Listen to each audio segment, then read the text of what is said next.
I'm at my office. And check out the My One Black Friend channel. I'll check out the Hot Program channel. okay. My coworker in the next office is also swearing, Nice. as I have been doing all day. We're not supposed to be here. It's a Sunday. Right. We are. We're live on Hot Program. Go ahead and make sure we're live on your channel. Also, guys, if you're not subscribed to the Hot Program channel, please subscribe to that channel. We're itching our way towards 100 subscribers over there, which is pretty cool. And also subscribe to. And go ahead also and subscribe to my One Black Friends channel. The link to that is also in the description. And of course, subscribe to the rest of the gang. Gin and Truth, there's a link down there. James Apperson, Nidamos, Tux TV, all those links are in the descriptions. If you're not subscribed to any of those people, go ahead and do so. My One Black Friend, it's good to see you. Good seeing you too. So I think you were having a really interesting conversation, and we've got some time. So why don't we talk about that a little bit before we head into the main event today?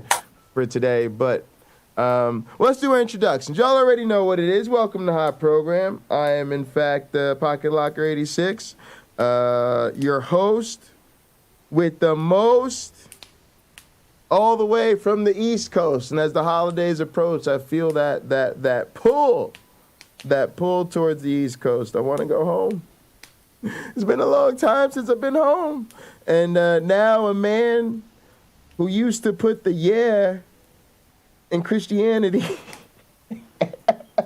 A man who needs no introduction. You know what? You don't even, I never even realized that phoneme is in there. Christianity. I'm extremely clever. It's it's a Christianity.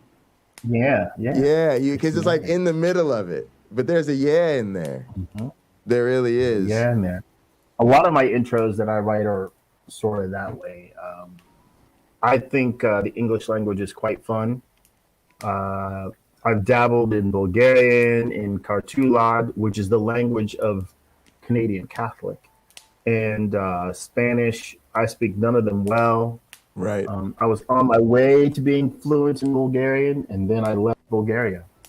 So that is no longer the case, that I'm fluent. I can say hello and maybe 2 or 3 other things, but that's it. Hang on a sec. Why am I still...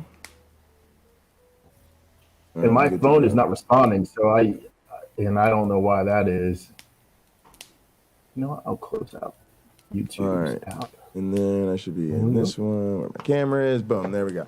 All right, so that's pretty cool, man. So I myself, it's really useful. Obviously, you've done a lot of marketing, right? So it's sort of a essential skill of the trade. But yeah, so you were talking before we went live about the having these interactions online, and you had one about the shooting, and this is what's really interesting to me about this thing is I think Christianity has become so much of an issue and so much of a problem that the good Christians, the fine Christians, they need to just let it go and help us out, because at this point, again, there's no sense in saving something that isn't true. I mean that genuinely. If it were true, it'd be fine. But it's not, right? So I don't have this impetus to save this thing that just isn't true. But your interaction brings up sort of an everyday horror of Christianity. We have a shooting. It's just a terrible thing. The fact that it's, targeted at a particular group, of course, adds a level of hate to it that just, seals in the flavor of awful. And then what happens is you go from there, and you have somebody just say, I don't think this was religiously motivated. Well, I said I wonder if this is religiously motivated. You said you wonder, right. Okay. I wonder. And so then this turns into this whole song and dance, right? Like everything, you know, I just don't understand why we should be less adamant about not believing this stuff than the believers are, because they didn't have any problem jumping in there and turning it into a Jesus versus Allah. Well, your God's dead, my God lives. Oh yeah, it's because look, the belief itself, the believer can be wonderful. Uh, I don't think the belief can. Right, I don't think right. it has. I don't think it has that. It doesn't have the backup. It doesn't really meet that expectation well. But again, the believers can be exceptionally wonderful people. That's Sure. what I believe. The religion of Christianity, the Bible. I'm happy to poke fun of the Bible 8 days a week, and because there was an eighth day according to the Bible, it just didn't get much press. But Right. I find it, and I even said it to one of the people in here, like it's embarrassment to logic in some places. Absolutely. So this, sadly, what the Bible should do better, what the writers of the Bible should have done better is say, this is an allegory, and here's what you're supposed to learn from it, Right. rather than Right. assuming that people are going to be smart enough to know that this story isn't true. But I don't think they A wanted donkey that. didn't really talk. Right, but I don't think they wanted that. The more I get into it, I don't think that was the goal, right? It may have been. I think of religion as always having been probably what it is now, which is people wanted Really power, interesting. control. Yeah, I mean, I don't think humans have changed that much fundamentally since then. You know, Hmm. it's only been 2,000 years. So I mean, at best, It's maybe. been longer than that for for Christianity, yes. For Sure, Judaism, the Hebrew you're religion, a bit longer. talking maybe 100 generations, right? You're not talking eons and eons. So I don't think we live in a very different world, but I don't know how fundamentally we're different. But anyway, I just think there's always been these things where part of what it has to do is give you a little bit of puppies, sunshine, and rainbows, and a little bit of encouragement. It's almost like the price of doing business in the social sphere. You know, Hmm. to be honest, I honestly believe politicians are generally in a better position than religious leaders. You know, having known a lot of politicians are genuinely, now, a lot of them are misguided, and you're not going to agree with all their policies. Some of them are very corrupt. But there's a sense in which, you know, I'd say setting aside some of the really weaponized MAGA stuff, you know, the average city council person, the average county executive, they've got that kind of school principal mentality, and they're just kind of doing the people's dirty work, and they know they've got to get with the fundraising, but they wouldn't, nothing about what they do on a day-to-day basis would you find troubling, even with all of their human sort of foibles accounted for. Whereas, like, with this other thing, it's just like you're essentially a snake oil salesman. Now, I'm really sorry that you are otherwise a nice guy, right? But you got to stop selling snake oil before I really can give you the type of appreciation and admiration that I think some of the good religious people in my life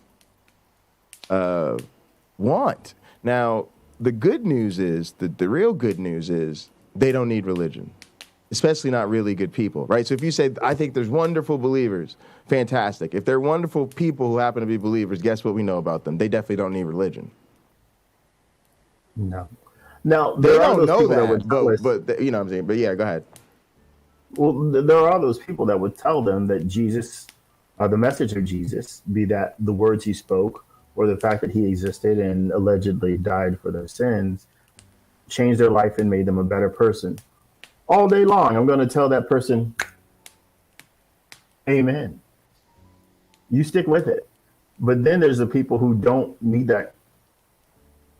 support system to that same level. Like they could be good without God, as the expression goes. Sure. So if they need it, I don't want to take it away from them because it's a pacifier. It keeps them from being violent. It keeps them from being cruel. It keeps them from being particularly nasty. But But how do you distinguish between that and the person? Because see, my issue is kind of thinking in the opposite direction. It's almost like I'm more concerned about the person who, because of their religion, yes, they have the pacifier effect, but to me, it's more like they are cruel. They are prejudiced. They are harmful in a way that they would not be without their faith. And I especially believe that because, again, I'm sort of, for the sake of this conversation, we're already talking about people we think are wonderful people. So if I think you're a wonderful person, yeah, I don't think religion is pacifying you so much because I don't think if I get rid of God that you're gonna cheat on your spouse and rob a bank the next day.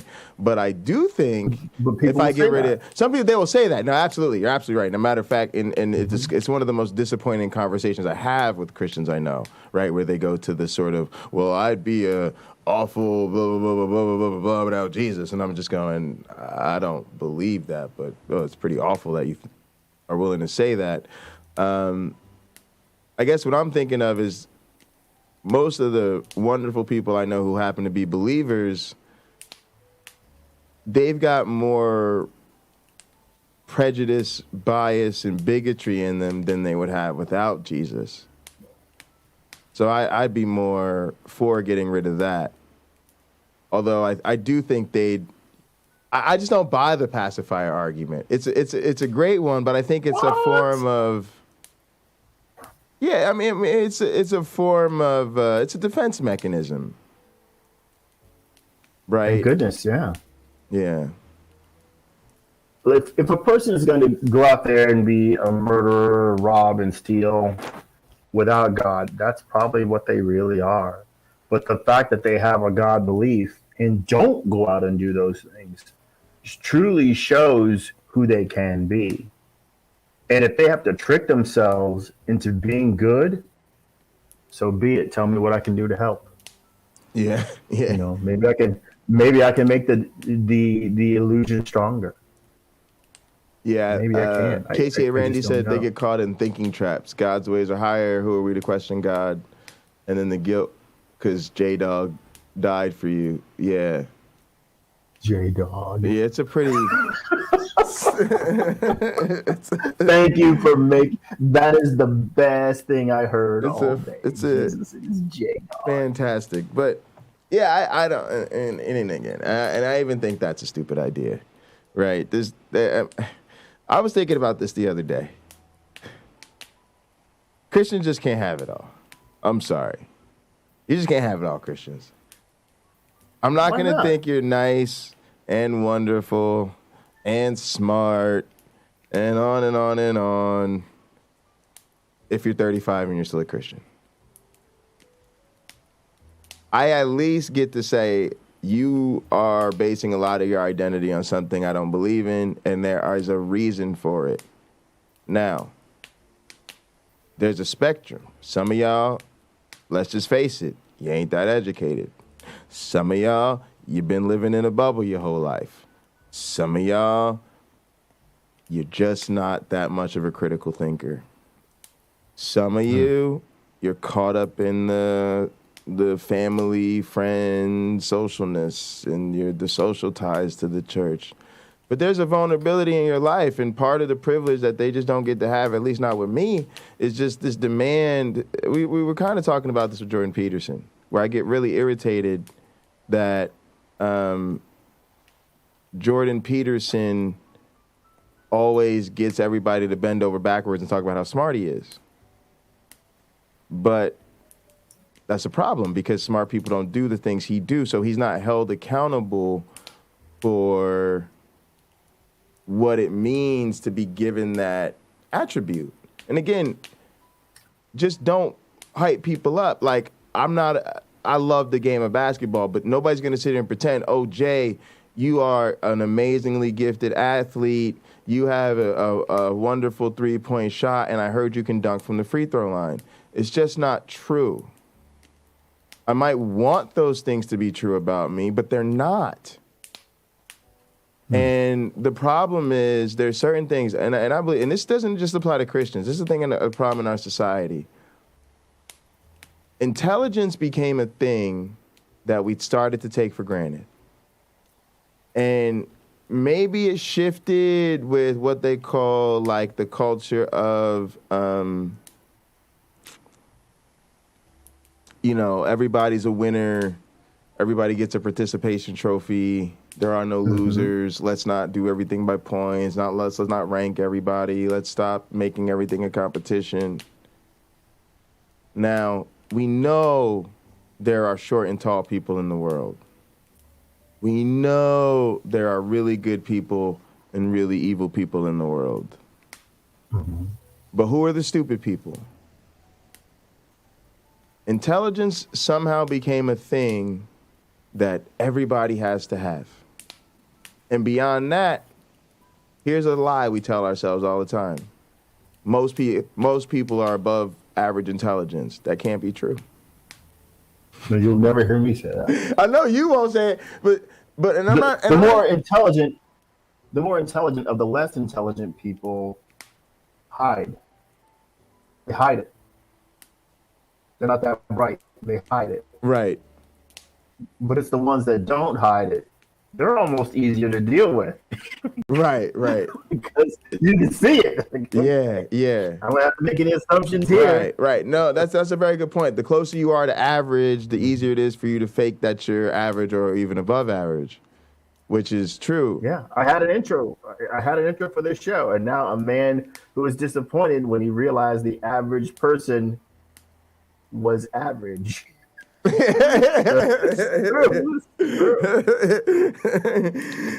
again, I sent Pocket Locker folks. I sent Pocket Locker a clip of Harold Camping, and he says, "I'm not a genius," and I'm like, I say that about myself, right? And I'm not a genius either, but I think some dedication to certain things that you want to understand or whatever your profession is can make you like the go-to person. Sure.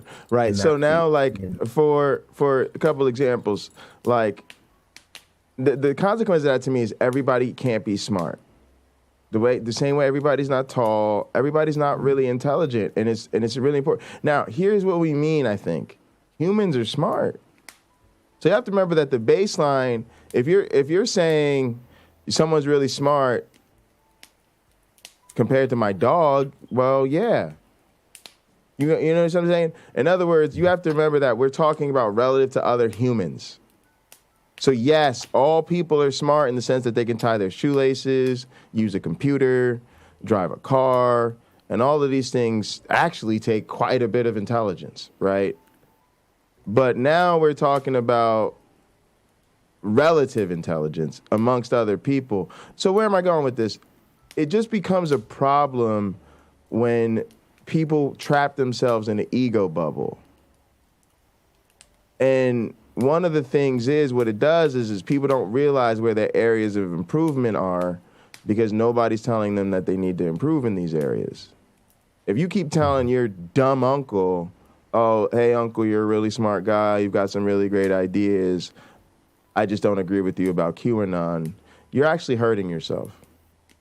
Because what you're doing is you're making him think he's super smart. What does that mean? Well, it means he's clearly smart enough to do his own research. He's clearly smart enough to make heads or tails of good information. Therefore, when you then try to tell him you just don't agree with him about QAnon, it's like now all of a sudden you're the one inconsistent. You just got done telling him how smart he is. So what are you telling him? He's smart, but now he doesn't know how to read what he looks up, right? Now, am I saying you should say, hey, uncle, you're a fucking moron, and by the way, the QAnon's dumb and you're an idiot? No. But what I'm saying is don't stroke a person's ego in an area where they haven't earned it. Instead, give them an opportunity to earn it. You know, even something to see, like give them a test, see if they can, for instance, ask them. That's not a bad idea. Yeah, for instance, ask them to make heads or tails of sources, right? Ask them, do you think, ask them, do they think certain newspapers are more credible than certain magazines? Or, in other words, give them something they can earn, right? That can then lead them to actually be more skeptical. It's almost like training an animal, right? Like you give them positive reinforcement when they do something you want to reinforce. We give people positive reinforcement for doing the thing we don't want them to do and then expect them to stop doing it.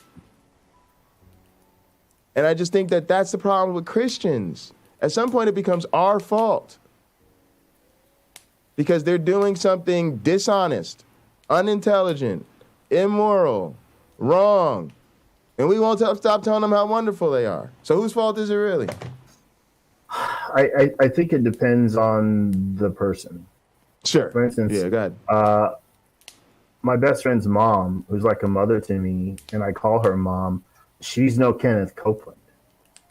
Gotcha. Yeah, she's a very different person. Yeah, absolutely. Absolutely. I think if I were starving and on the street, I don't think there's any way Kenneth Copeland would give me his scraps. But she would, and she'd probably bring me back a coat if it was cold. That's who she is. So in a way, I guess the Christianity that she celebrates is the Christianity of many. I think when it comes to the charity part, people choose their comfort over someone else's, right? Like Copeland, he's got a series of airplanes. Well, he's clearly choosing his comfort over other people's, right? Because he could have fed. Literally, you can use a plane, one at a time. Just one, yeah. Unless he's having an air show at his place, right? But he could definitely give that money away, and there'll be people, if you watch this broadcast a lot, you kind of already know what I do, like for other people, like how willing I am to just help out when I can and all that stuff. But there are people who claim to be Christian who have more than me but give less than me. Right? They think it's important for them to reach a certain status. Right. When the Bible itself says God is no respecter of person. That's referring to status. He doesn't prefer one status of a person over another. That's in the book that they don't often read. Right. It says that. Jesus told the guy, the rich young ruler, sell all you have and give it to the poor. Right. Now, whether that poor means his organization of Christians, because that's one idea, like the Ebionites, that's one idea. They were the poor. Or does it mean, like, look, you're surrounded by all these lepers and beggars and starving people. If you're going to follow me, I'll feed you. So you don't need what you have anymore. You can let it go and give it to all these folks who need it. Right? Either way, the answer should have been, if you really want to follow Jesus, sure, let's go. And then you tell somebody who works for you, you keep this, but give everything else away. Except for my mother's lamp. I want that. But the rest, it can go. So that's a difficult thing for a lot of people within Christianity to accept. For some reason, things are attractive. You can't take any of them with you when you go. You can't. Not even your mother's lamp. So this is kind of a decent segue into what today's topic is, and I think can I get into talk about that? Can I read? Oh yeah. Two other things. No problem. So, no rush. This person. Oh yeah, because you want to keep talking about the exchange with the people who got in. I just want to finish it up. Okay, yeah, no problem. The guy Mike says, my one black friend, you were hit in the head one too many times. When the Bible says God punishes the evil, it obviously means your own evil actions bring about the punishment naturally. God isn't sitting behind a cloud zapping you with a lightning bolt when you do something wrong. The Creator doesn't supernaturally interfere in the affairs of men. You bring about your own punishment. My reply.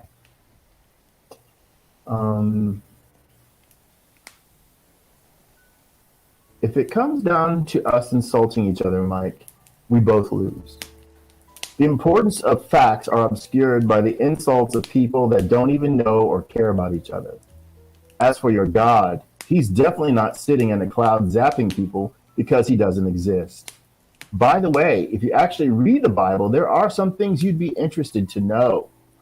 Yahweh was known as the cloud rider in ancient times. You may also want to read Daniel 7:13, which has the Son of Man in the with the clouds of heaven. Luke 21:27 doesn't disappoint either when it says, at that time they will see the Son of Man coming on the clouds of heaven with power and great glory. Not to be outdone, Yahweh goes for a joyride through the sky on his cherubim in Psalm 18:10. And he rode a cherub and he did fly. Yea, he did fly upon the wings of the wind. Verify all those in your own Bible. Oh, and you may want to read one more thing. Luke 9:54-55. And when his disciples James and John saw this, they said, Lord, do you want us to command fire to come down from heaven and consume them, just as Elijah did? Zap. I often encourage people to read the entire Bible. It is helpful at times. More horrific than expected, more beautiful than I was told in parts, and an embarrassment to logic at its heart. So, yeah, it's cheesy. Yeah, I feel like that's more the energy we need here. Like more because that's telling them straight. Like I really do believe a lot of them need that sort of direct challenging to their beliefs. One, because I'm giving him chapters and verse. He can go look and I encourage, go look all this up for yourself. Because he just told me God wasn't hiding behind a cloud. Well, he's allegedly in those clouds in these remarks from the Bible. So exactly, and and it's amazing some of the chats talking about all the times God intervenes in the Bible, but now of course they just constantly make excuses about the fact that he won't, and pathetic is the word. Now that's the thing. The answer is in God's time, and that is that's the answer. That's the salve, right? That's the healing balm that keeps them going. Yeah, I was gonna say it'll get you through. It'll literally get you through a lifetime. Yeah, so I clearly could. If God needs someone to schedule his appointments, I had somebody working for me who was amazing.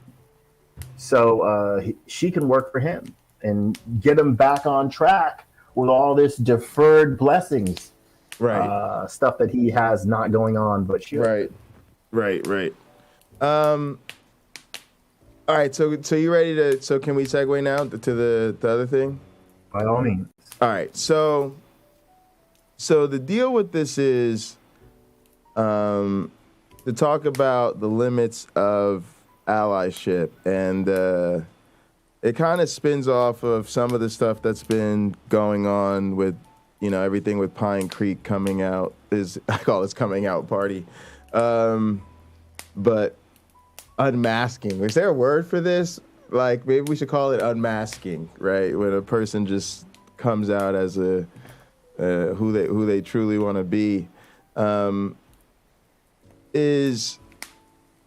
it puts everyone in the community in a situation. And I think earlier today I realized that I think it's actually really comparable to the Robert Price situation. Of course, the Robert Price situation being different because most of us know of Robert Price through Derek and through Derek's channel. But nevertheless, people who knew Robert Price and followed him on social media, before they found Mythvision or whatever, knew that Robert Price was this sort of right-leaning, if not right-wing, type figure. And it was just very interesting that it got to the level where it was scholars are calling Derek.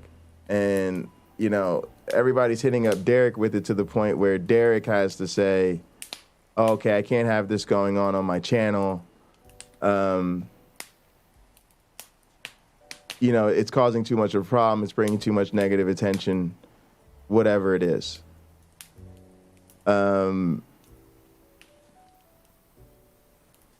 But it seems like the response to Doug has been very different. And I feel like, in a way, it says that there's something very differently about how we see these two different people. And in my mind, Doug has gone as far as Robert Price. No doubt about it. Oh, I disagree. I very much disagree. Why you say that? Well, one, I don't know if you've seen all this stuff. Number one, number two, a lot of us. I was just gonna say, a lot of us think Doug is deliberately trying to make sure you don't see, because a lot of people thought he came in here last week trying to make sure we didn't get through the footage on him. But go ahead. I don't know if you've seen. I was watching that episode. Well, I wasn't really watching much of it. I was replaying that episode today, so I saw Doug talk to the caller, Doug. And I saw that the caller refuted PineCreek. And it's clear that PineCreek he was at the end of his knowledge, right? He knew, and I say this, if you're new, this is something I will continue to repeat. People don't really know things anymore. They know about things. Well, I could correct that statement by saying we have experts who know things. But the average person listening to that expert knows about things. The average person reading a statistic knows about the statistic. They know nothing of how it was collected. They know nothing of how it was funded. They know, there's all these things they don't know and cannot tell you. They don't know if there was an agenda behind it, and they don't stop to see the other side. When I asked Doug, who are those other 50%? And he goes, white people.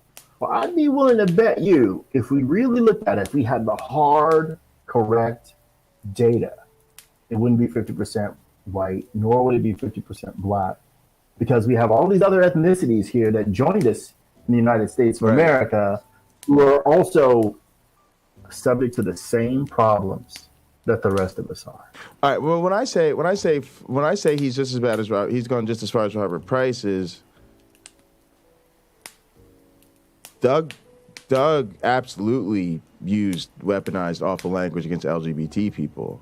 He's absolutely, I don't know that, apologized for, I think his behavior, 2 weeks ago, whatever we dealt with was absolutely racist. I think he made just as many apologies as Robert Price did for January 6th. Remember what got Robert Price in trouble was January 6th, right? Is that he said all this stuff about, rioters should be shot and this type of thing. And then he basically did not acknowledge that January 6th was a riot, right? And he refused to denounce those people. But PineCreek literally said that he didn't think PineCreek literally said, guys, let's talk about it wasn't that bad. Guys, let's say Mike Pence's life wasn't really in jeopardy. What would they really have done? He literally forced everyone on his panel to say right now that the vaccine can kill you. I mean, y'all, again, this is what we're here to talk about. But y'all can keep making excuses for this man if you want to. But this guy is this is who he is. And actually, he changed his, I don't know if you know this, I just don't add this. He changed his PineCreek poker channel to PineCreek Politics. This is not a slip of the tongue. Okay, so I know about some things. Dr. Price, I'm going to start there. I listened to probably 3 times more probably 5 times more of Dr. Price's material than I have PineCreek. Before I knew of Derek from Mythvision or PineCreek, I've been listening to Robert Price probably, I think, since his, not long after his podcast came out. So I have hours and hours and months, if you will, worth of listening to Dr. Price.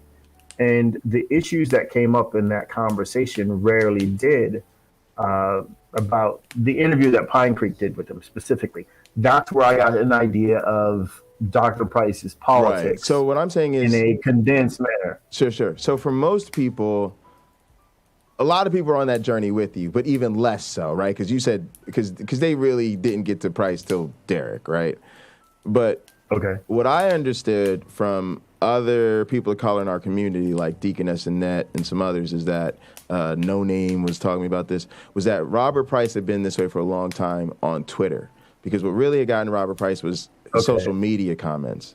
And so all of a sudden, this was new to YouTube, right? Yeah. And so people started saying, new to me. It was new to me. It was new to everybody, right? Because we're YouTube people, right? Some of the other people who've been around said, oh no, he's always been this way on social media. It's just people not been paying attention to his social media. But she was like, oh, I've been paying attention to him. He's been this way for years, right? He's always been this way, like really extreme. And so she was like, I was not surprised at all that he, started to act this way, because she's like, I've always known he's been, and people like that said, I was never a fan of him, right? Because they knew already once he started to become a mythicist darling that he was already a right wing. They were like, he ain't bringing nothing to mythicism that I'm about to overlook his, stuff I can't get with, and so that's what's kind of interesting to me, and I guess what I'm going at with that is I felt like, when the Robert Price thing happened, he was so nuclear for whatever reason, right? That people made it so Derek couldn't do streams with him. But Derek ain't had nothing to do with it. But it was such a backlash from other academics and from the community that held Derek's feet to the fire. Now, what I'm saying with Doug is, for some reason, all right, cool. Again, I don't care if he still has a channel, but it's like we're not seeing the same response. We're not seeing. For some reason, it's still cool to be cool with Doug. It's still cool to hang out with Doug. It's still cool to hang out on Doug's channel. Like, it's not the same response. And that kind of bugs me, because it's the same stuff. And it's like, why was Derek? Why was this? Why was it? It's like some kids, and this is why we talk about allyship today, because it's reminding me of growing up in school, the only black kid in all white school. Racism was really, really wrong, but if somebody really popular did it, there was a buffer, and they never felt the consequences of it. Now, if somebody was a little less popular, cool, they kind of corny anyway, boom, out the door. But if it's somebody cool, we kind of like, they kind of fun to hang out with, hey, we like having them around, they're a good poker player, all of this. And it's like, but you're not seeing this. They're doing the same exact stuff this other person, maybe even more. They're enjoying it. They're laughing in everybody's face about it. They're mocking it. They're not coming. At least Robert Price was coming on streams going, I really am not trying to hurt anybody. I'm not trying to offend anybody. This is just how I see it. Right? Robert Price was literally telling people, I'm not doing this to hurt people. This is just my opinion. Views.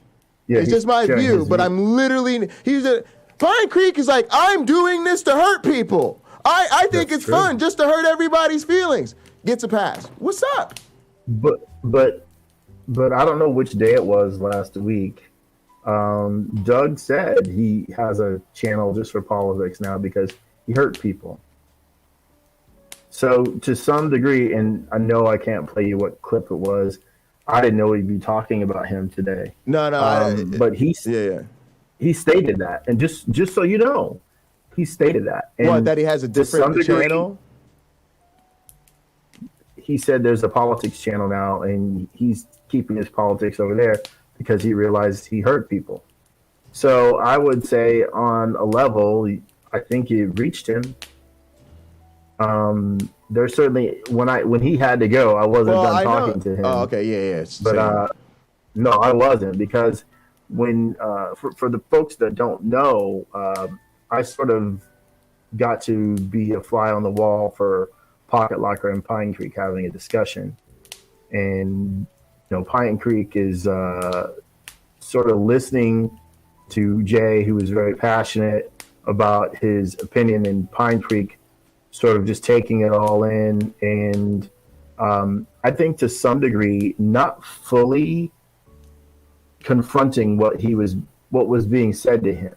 I think he was trying, but I don't think he always did it, because he could say, as he did when he was talking with Jay on his show, whatever date that was, a couple of weeks ago.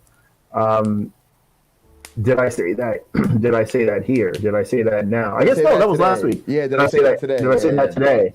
So I think, actually, I don't know if Doug knows that he was doing that. If he understood he was doing that. I think so. Many of us, he's done it to other people, and he yes, okay. And he's even been critical about what about it. Yes, he does this, and then he even did this to Nitty, where he won't even do that. He'll ask sometimes for the video and the timestamp. Oh, what video did I do that? Can you show me the timestamp? Almost like if you can't pull the tape for him, then he doesn't have to deal with it. And the other thing I was going to mention quickly is I don't think the politics channel thing is a solution at all. All it is a Trump-like confession in public. And again, here's we're talking about PineCreek, I'm going to say, for the same reason we're talking about Donald Trump. I know exactly how I feel about Donald Trump. I know exactly who Donald Trump is. I know exactly what I think Donald Trump's done and the type of human being he is. The reason we're talking about Donald Trump is because we're still trying to figure out why on earth has everybody else not begun to respond to this man accordingly. And that's why we're talking about PineCreek. My issue with PineCreek isn't even with Doug. It's with the community that is making me feel like the black kid in an all-white school all over again, quite frankly. That's what we're here to talk about. It ain't really about Doug. Doug's the catalyst. But the conversation is, why is it that some people, and here's the point for me, it's like, and Cameron said it, right? Cameron made a comment. Cameron makes a lot of wonderful comments, right? But Cameron Bennett said in the chat, because we were kind of going on about Doug, and at some point we were kind of trying to get off of it, and Cameron was really going off in the chat like, fuck Doug, I'm done with this, I'm sick of this. And Cameron just said at one point, I'm sorry, it's just hard for me as a black man. It's hard for me as a person of color. And we had this conversation last week, and that's kind of what I realized. This community's not that diverse. Me, you, Cameron, you two, Punk, Wayne, we represent a small group in a much larger community that is unfortunately dominated by white men. And I would say our community, the cult of the flying man, is it's already an anomaly in this atheist community. Most of these atheist YouTube channels are dominated by white dudes. And to a lesser extent, females. Our demographics, because I see who watches this, it's way higher female than most channels. I imagine we have more LGBT folks, if not friendly and poly, all of that type of stuff, more left-leaning, and we're way more diverse in terms of ethnic diversity. It's sort of like the LNCA lab was. MSU is a very not diverse place in terms of grad school, but our lab was over-representation of diversity, right? And so for me, this is the thing that, to me, Cameron was speaking to. When we have these conversations about race, and I'm just using race because that's the topic of that I can relate to, that's my thing. This is really about, even if you look at the question of the day is, have you ended a relationship over a prejudice that didn't apply to you? Have you ever ended a relationship over a prejudice that didn't apply to you? Yeah, I just dropped it in the chat. Because the issue here is like, we get that y'all see the problem. And we know that y'all are on the right side of this. Y'all are on the, man, don't do bad things to black people, don't do things to trans people, don't do bad things to poor people, on and on the list goes. But the issue becomes when the majority of the community doesn't identify with that, it just becomes a minor inconvenience. And this is what I felt like growing up. And it strained all my other relationships. So I'll give you an example. There were kids I played basketball with that technically, I'm gonna talk about a particular bully. Let's just say he's in the class older than me, and he doesn't like me because him and his racist dad don't like the fact that I'm dating the daughter, right? Who's in the grade below me. Now what happens is, truth to be told, some of his friends were actually my friends first. Mm-hmm. Because we went to junior high together. And some of them we played on the basketball team, so we was at basketball practice every day. We was hanging out in school, on the buses. They spent the night at my house, everything. Vice versa, all of that, right? Now we get to high school, and we ain't that cool no more. Why? Because part of the center of your social group is the person bullying me all the time. Mm-hmm.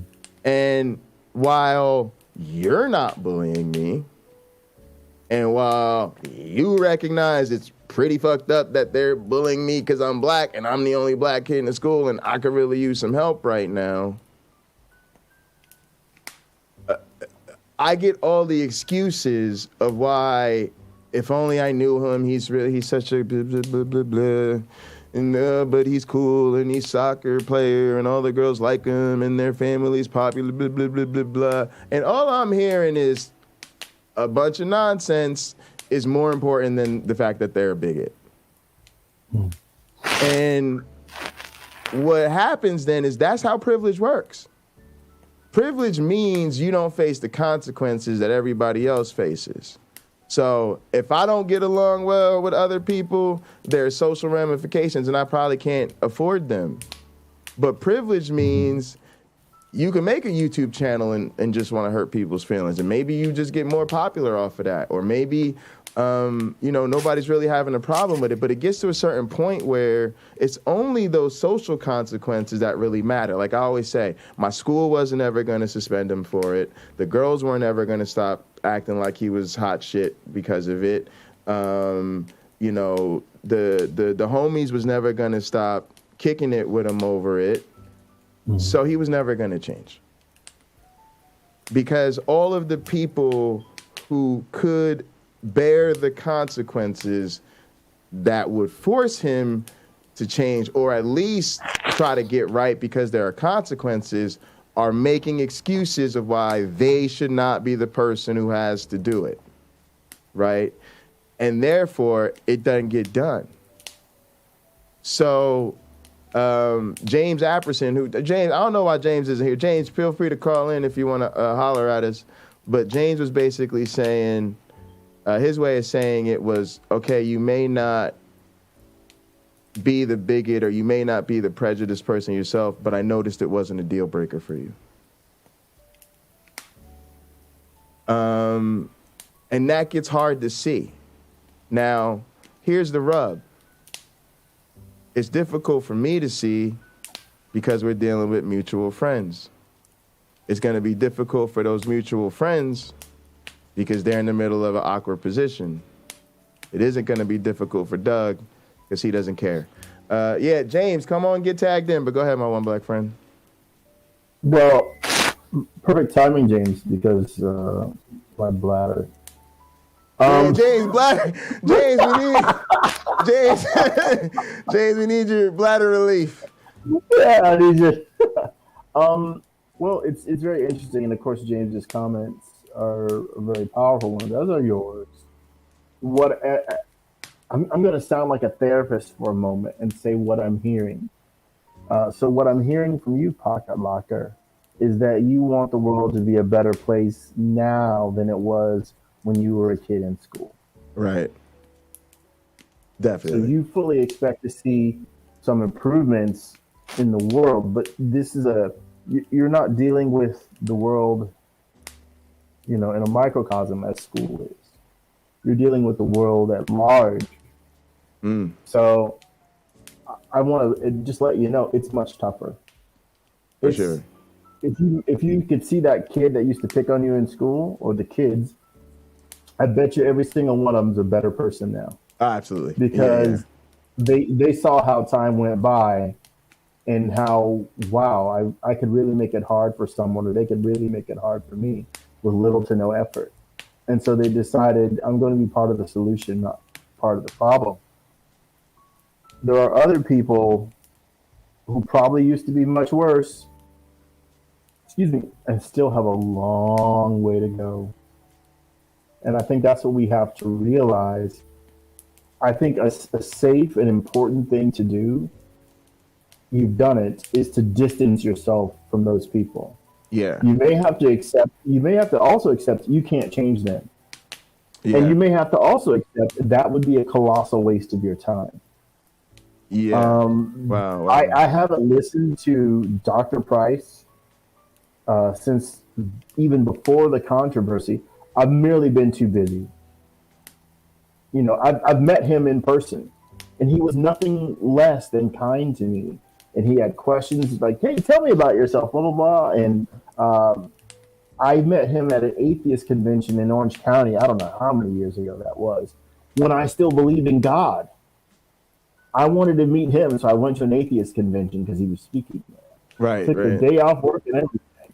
And for me, I happen to know a person can have objectionable beliefs and objectionable behaviors, and that list may be much smaller than their list of admirable qualities.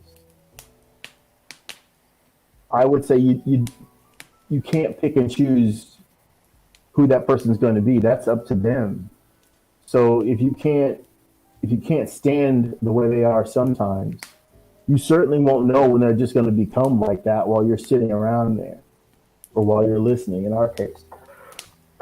So I would say I think you've made the right move by distancing yourself. That protects you. And I think this is kind of cold of me. You can't care. My big lesson last week was there was something to do with my work that I was very passionate about, and it struck me. I'm not in the position right now, given the resources I have on this project, to care as much as I used to about one particular aspect of the job, where I love lots of details, and the rest of the world would laugh at me going, nobody else does that. Were you insane? And I would go, this is how I learned. They're like, well, good luck, buddy. So I had to let it go and do it the way everybody else does it. Not better, the same. And that was hard for me. But the things I needed to accomplish after I had finished that task, they were done in short order. I was able to do many of them quickly until I ran up against technical difficulties and had to slow down. But sort of the movie Scrooge, Bill Murray's character says, "Scrape them off, Claire," talking about like the people who are begging her for things, you know. And I think you have to do that too. If someone is dead weight for you, scrape them off and keep on going. Because your life, until you make it about somebody else, it's about you. Yeah, go ahead, go to the restroom, and I'll follow up on your comments, and then I don't know if you're here or not, but yeah, but go ahead, turn your camera off and mute, and then I don't see James or Tux but anybody can call in if they want. We're in the Pinochle Lounge, so go ahead. But I think what he's saying is very interesting, and reflecting on the ways that I've had to deal with this in other situations. What's up, Caterpillar? Is that so I'm thinking about this one particular guy I dealt with in high school, and he was different. To be honest, we made our peace probably like before I graduated. I don't really consider it too redemptive because it was just a period where I was no longer dating his sister, and so it just too little, too late in my book. But I guess the downside, right, is that when I reflect on it, I lost some friends, right? And that's life. And what ended up happening was there were certain people that, right, wrong, or indifferent, when we got to high school and the stage was different, they were closer friends of that person than they were to me. And so I had to accept that even though this person had a severe character flaw that made the, and to be honest, they, you know, we were young, we were kids, right? So, you know, to say we all had severe character flaws that made us insufferable is probably true to some extent. But no, I really do feel this way. Like, in other words, I've spoke this. I think if you have these certain character flaws, it holds up. You're probably a weak person interpersonally.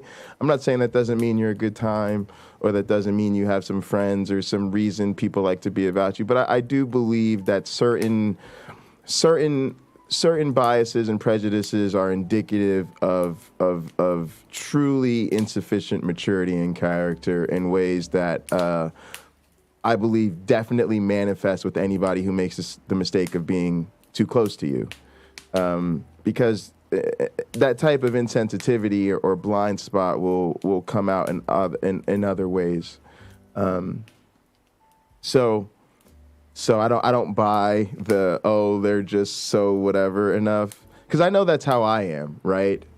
Whenever I've been off the mark about something, it's been enough for people to cut me off, right? Nobody's ever said through my periods of, you know, whether I was just being an asshole, had a particular prejudice, or was abusive in a particular relationship or something like that. Nobody's ever kept me around because I was such a great drummer or just so fucking smart or such a great scientist that it was, I've never been that way. If I get too far out of lines, I risk losing everything and everybody. So why? Because again, if your character is deficient, it's gonna hurt the people around you. So people might tolerate you, but I just think they're doing themselves a disservice. But anyway, the thing I realized following up on my one black friend's point is that in my life, I am certainly worth enough, valuable enough, and fortunately for me, throughout my experience, valued enough that I was the central gravitational pull of my own social circle and my own social life. I mean, even if I look in the lives of my bullies, you know, they may have been able to win over some of their friends, but they couldn't even win over their sisters. See what I'm saying? Right? So I was able to have the people who are closer orbit to me that, you know, I could rely on as my friend group, the people who, like he said, I just had to let go of. We may have been friends, but we're not really that close of friends anymore. And unfortunately, a big part of that is because you're really close friends with this, you constantly in this camp I can't be in. And some of those people, we were still friendly, right? It wasn't like we had a personal beef.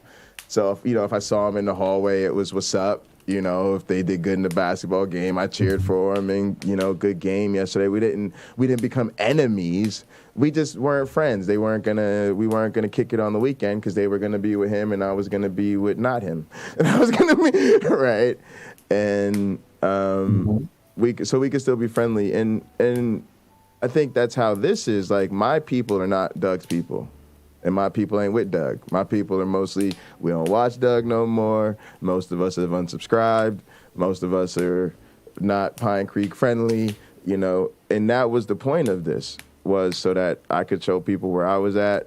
And then, because again, he blocked YouTube Punk and literally ran YouTube Punk down. Mm-hmm. Literally took for no reason. Just was like, YouTube Punk, I don't care about you. I don't know why these viewers think. And I'm just sitting there like, I don't know. Like, again, all YouTube Punk had to do was the audacity to disagree. But, Okay. I want to jump in here. Go ahead. You hit upon something. Earlier, you spoke about Jordan Peterson. Right. I think Jordan Peterson is in an interesting position, and maybe this is happening to PineCreek. Time will tell. Jordan Peterson has reached a level of notoriety that he probably never saw coming or wanted. Right.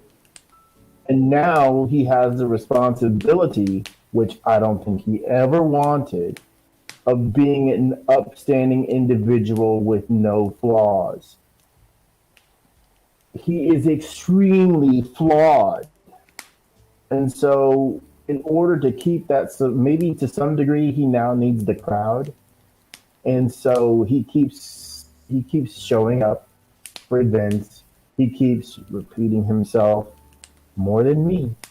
He keeps himself in the public eye, and almost died doing it, because he's on drugs and all that stuff. But this is the guy that people are going to by the millions, thinking he hasn't figured it out. There was an interview somebody did with him where they asked him, it was such a beautiful question. How are you? How are you doing? And the guy goes to tears because he's asked to think about all these other people, right? He's asked to answer questions for all these other people. And yet there might not be a person on this planet with food and shelter that hurts more than Jordan Peterson. Right. And he can't fix it for himself. So it's burdensome. He doesn't need it. How does he walk away? What are those people who he feels needs him, going to do without him?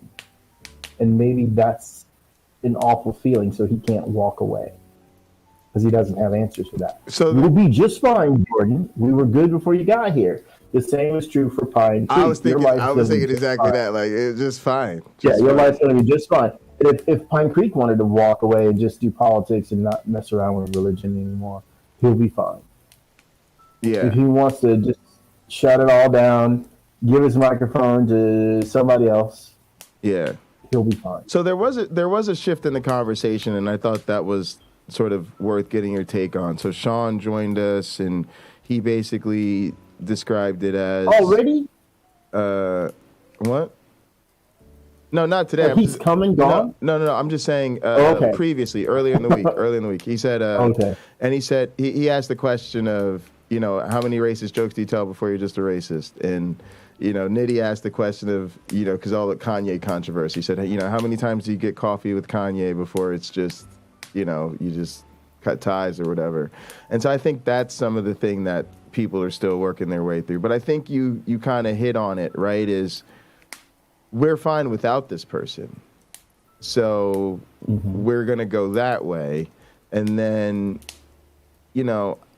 I think if people just feel stuck in that orbit for some reason, which makes me sad, to be quite frankly, because it's I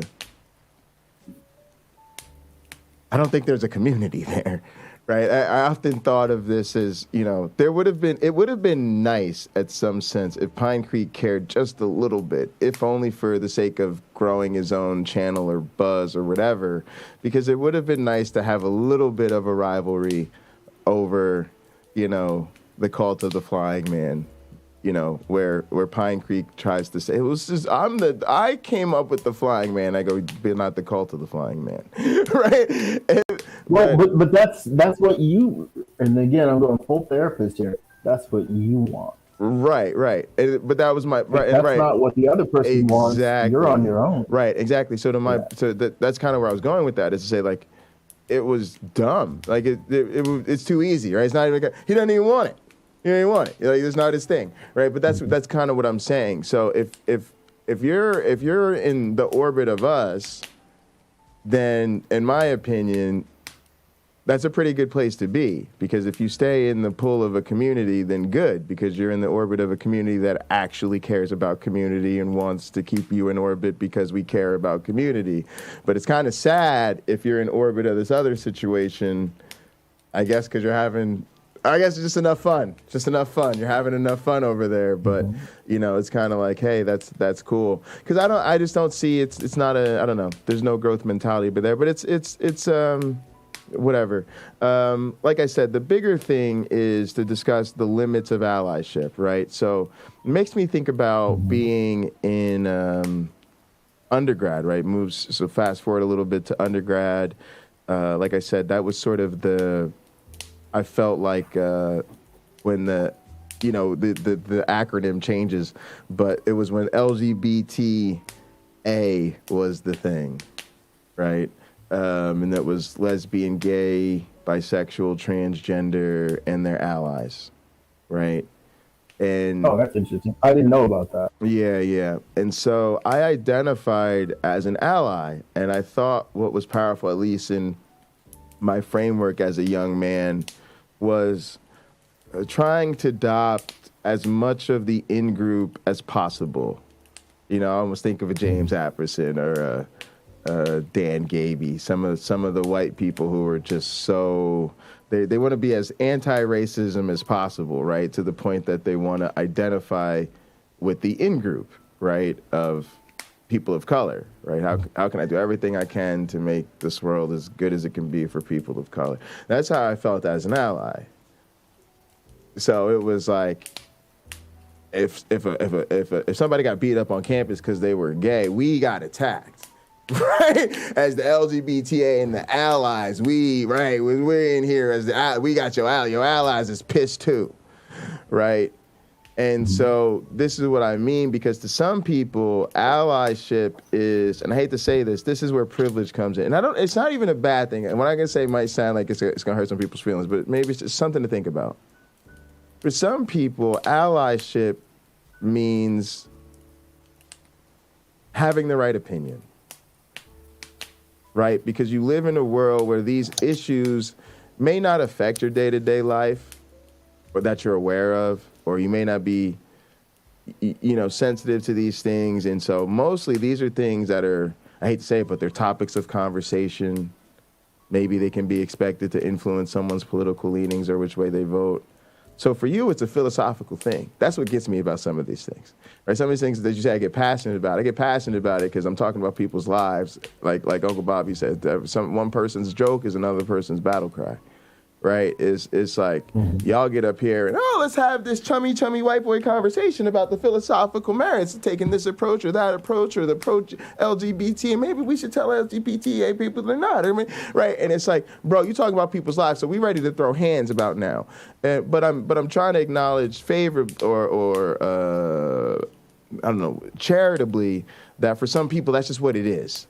It's just a thing. It comes up in conversation. Listen, I got some black friends.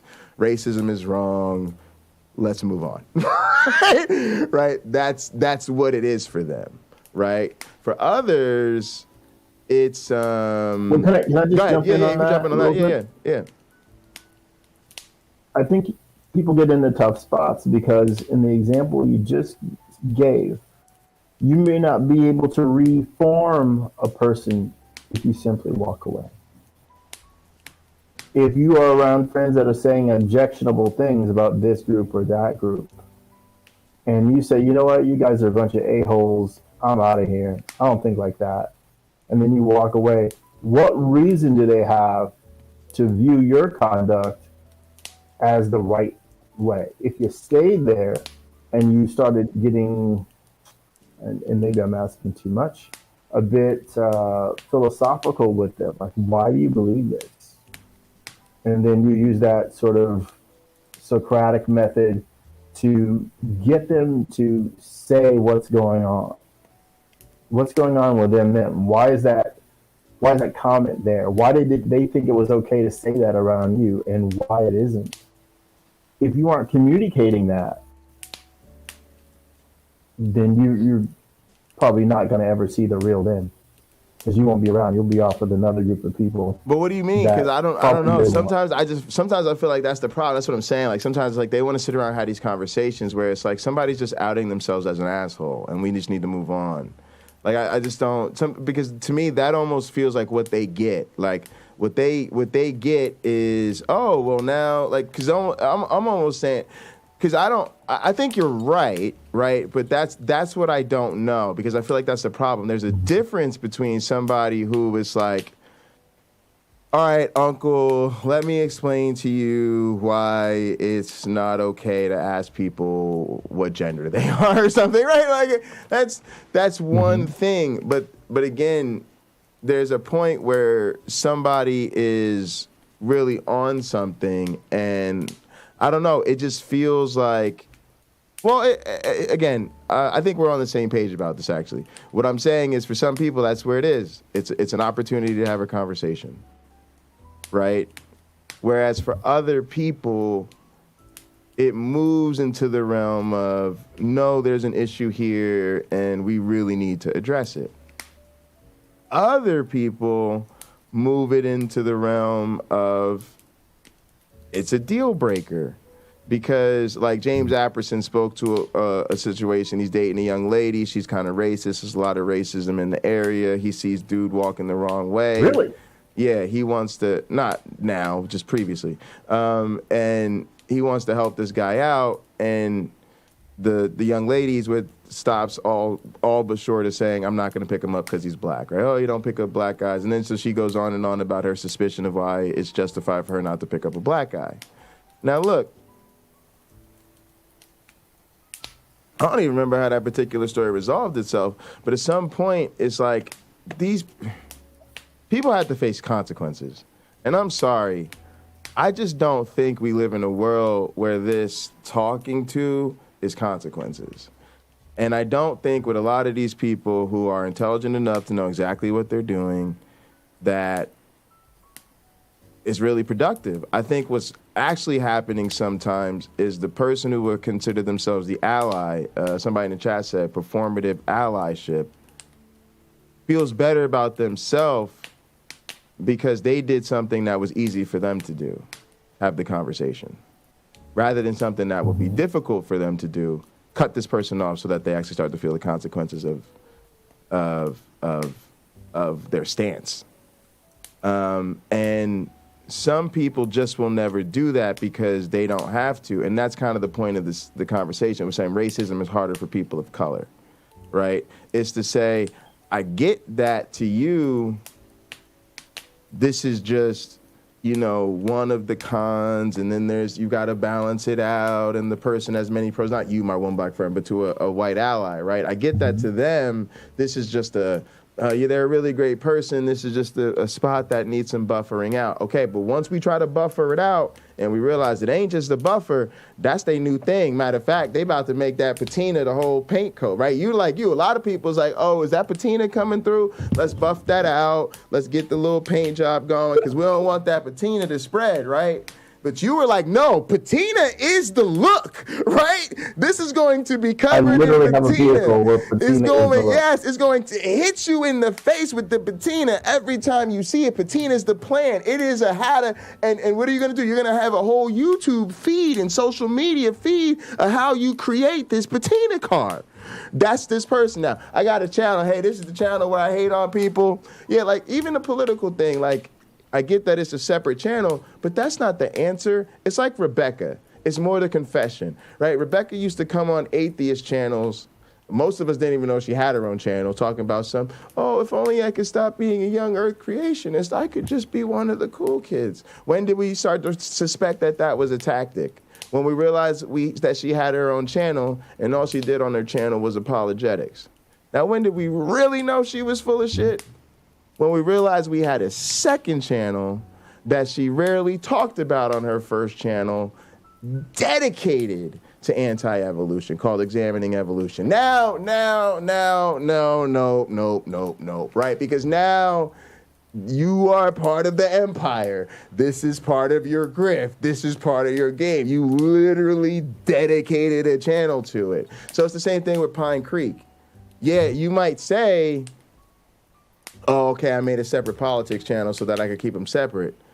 But all that is doing is acknowledging that you've said some stuff politically on this channel that is totally awful, right? And then rather than correcting yourself, you're merely like, oh, well, then let me just create a separate channel where that's all I do.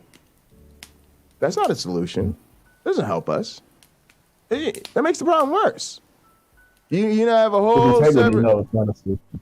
Really, you just have it. We just now, instead of having a sprinkle once in a while, now we have a whole PineCreek right-wing politics.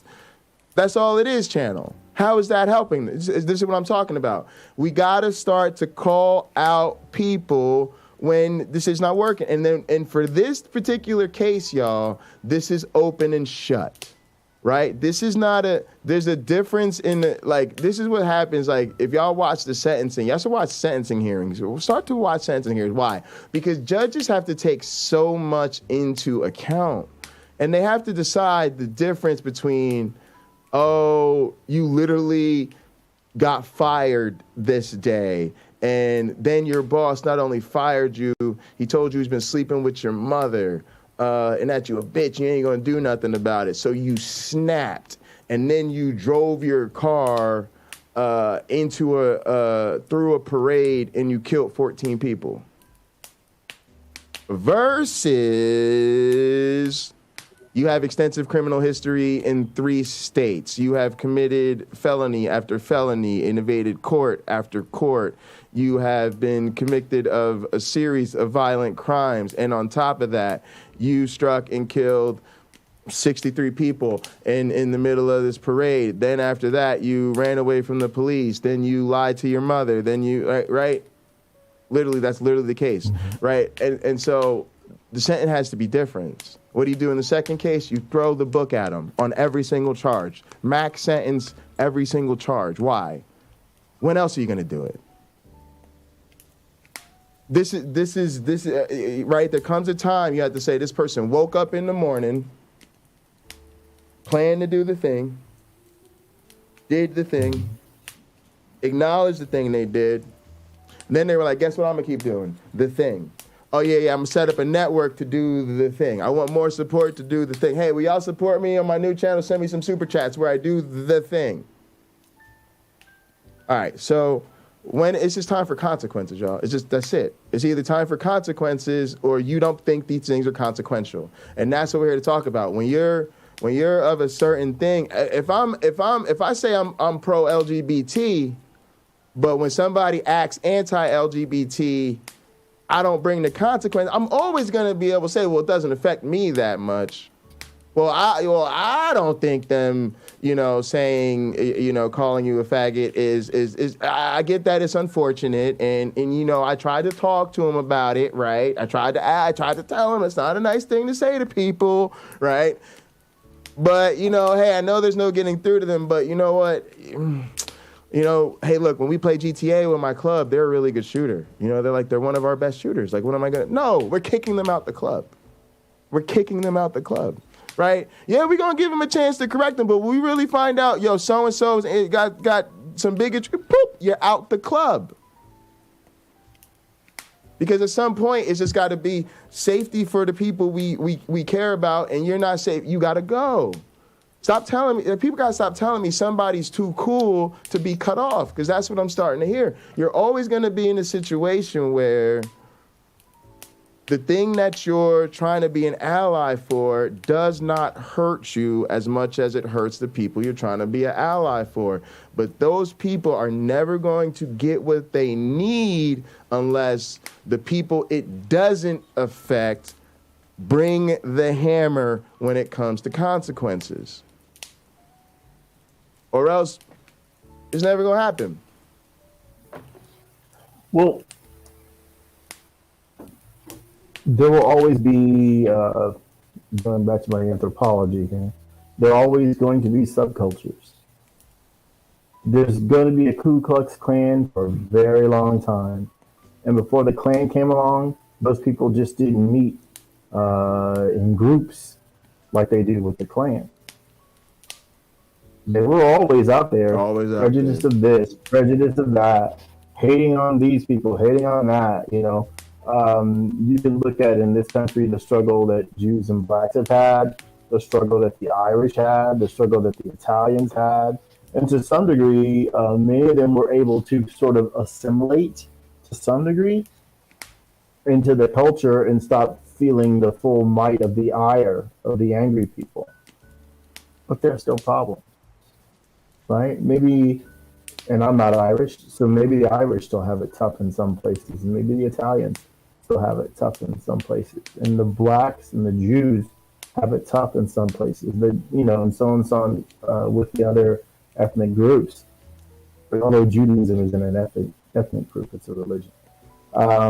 So, there's different challenges that different groups face because there are those people out there who feel less than, so they need to make other people feel less than, or they're persecuted. So they feel persecuted because they just believe the wrong things, and other people say, that belief isn't that good. And so now they're offended and they feel persecuted and they have to do something about it. As opposed to the thing to do from my standpoint is, well, examine that. Could it be true that you believe the wrong thing? Absolutely. And how is that affecting you in the free run? Cameron, Because if you do believe the wrong thing, go ahead. I was just going to say, Cameron Bennett said he wants you to see the stream. So Doug did a whole stream about me and you. He basically did a stream on his PineCreek politics. Yeah. And I didn't watch it because we were doing a stream about Doug when he did it. It's so, it was one of those Inception type situations. But Cameron, if you find like a couple of timestamps or something, because I know you saw it, or anybody that saw it that can kind of give us some highlights, we might have time to pull up a couple of those. Otherwise, we'll share the link and maybe we'll watch it in time. I'm not sure how much time my one black friend has today. Also, I just turned my mic up at. I have another 30 minutes. He has another. I'm going to be minutes. here till. Yeah, I'm going to be here till like 9 o'clock tonight. And then Cameron said, people seem afraid to challenge Doug. They scared. And since it's not them, Doug gets a pass. Yeah, that's what I felt like in school. That was exactly. It's like, it's unfortunate, but he's not picking on me. So, and then AR said they don't want to lose their Pine points. YouTube Punk said, walking on eggshells, are they okay with it? UC Love said, complacency makes them brave enough to walk the streets in plain view.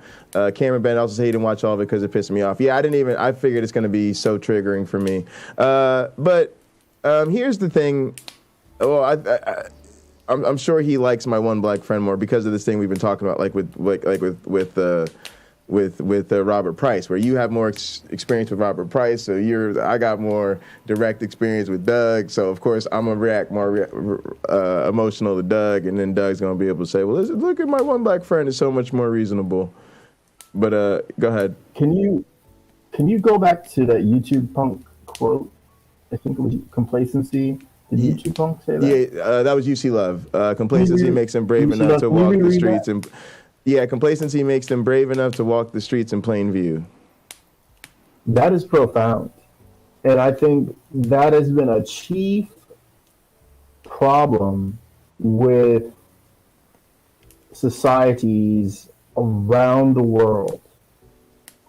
Because, look, it's good for me. I'm sorry, it sucks for you. Sorry, absolutely. But I don't see any of the problems that you're discussing. 100. I don't know why you have it so bad. That's a shame. 100. So I think that's a very profound thing to say. Yeah, and it is. I 100% agree. And a couple things I wanted to touch on that might be relevant to this is I think it could be a lot of things. So number one, it could be a greater social pull. Some people just, let's face it, PineCreek's a much bigger streamer than we are. So for now, he's definitely got a way bigger audience. People have been watching him for a lot longer. And if people then feel like they've been able to become friends with him or get to know him, then I'm sure there's a bit of pull there, right? You feel a desire to want to maintain a bond with somebody you've been a fan of for a long time. I also think there's probably a certain degree of, like we said, it's not happening to them, and it's limited allyship, right? It's, somebody blowing up your house is not going to stop me from sleeping tonight. It's the unfortunate reality that we live in, but it is something we need to be critical of, especially when we're dealing with minority or marginalized groups, because we're never going to have the strength in numbers without coalitions, right? That's why allyship was important to me, because the LGBT folks are never going to have enough numbers that if it's a numbers game, they're going to get what they need. So number one, everybody needs to be on board with them and shape-shifting the conversation so that it's no longer a numbers game. It can't be about, oh, well, if they're small in numbers, it doesn't matter. It has to be, if it's affecting people, it's affecting people. And then it has to be definitely a coalition of other marginalized groups. Because if I don't come to your aid when they come for you, then I can't expect you to come for my aid when they come for me.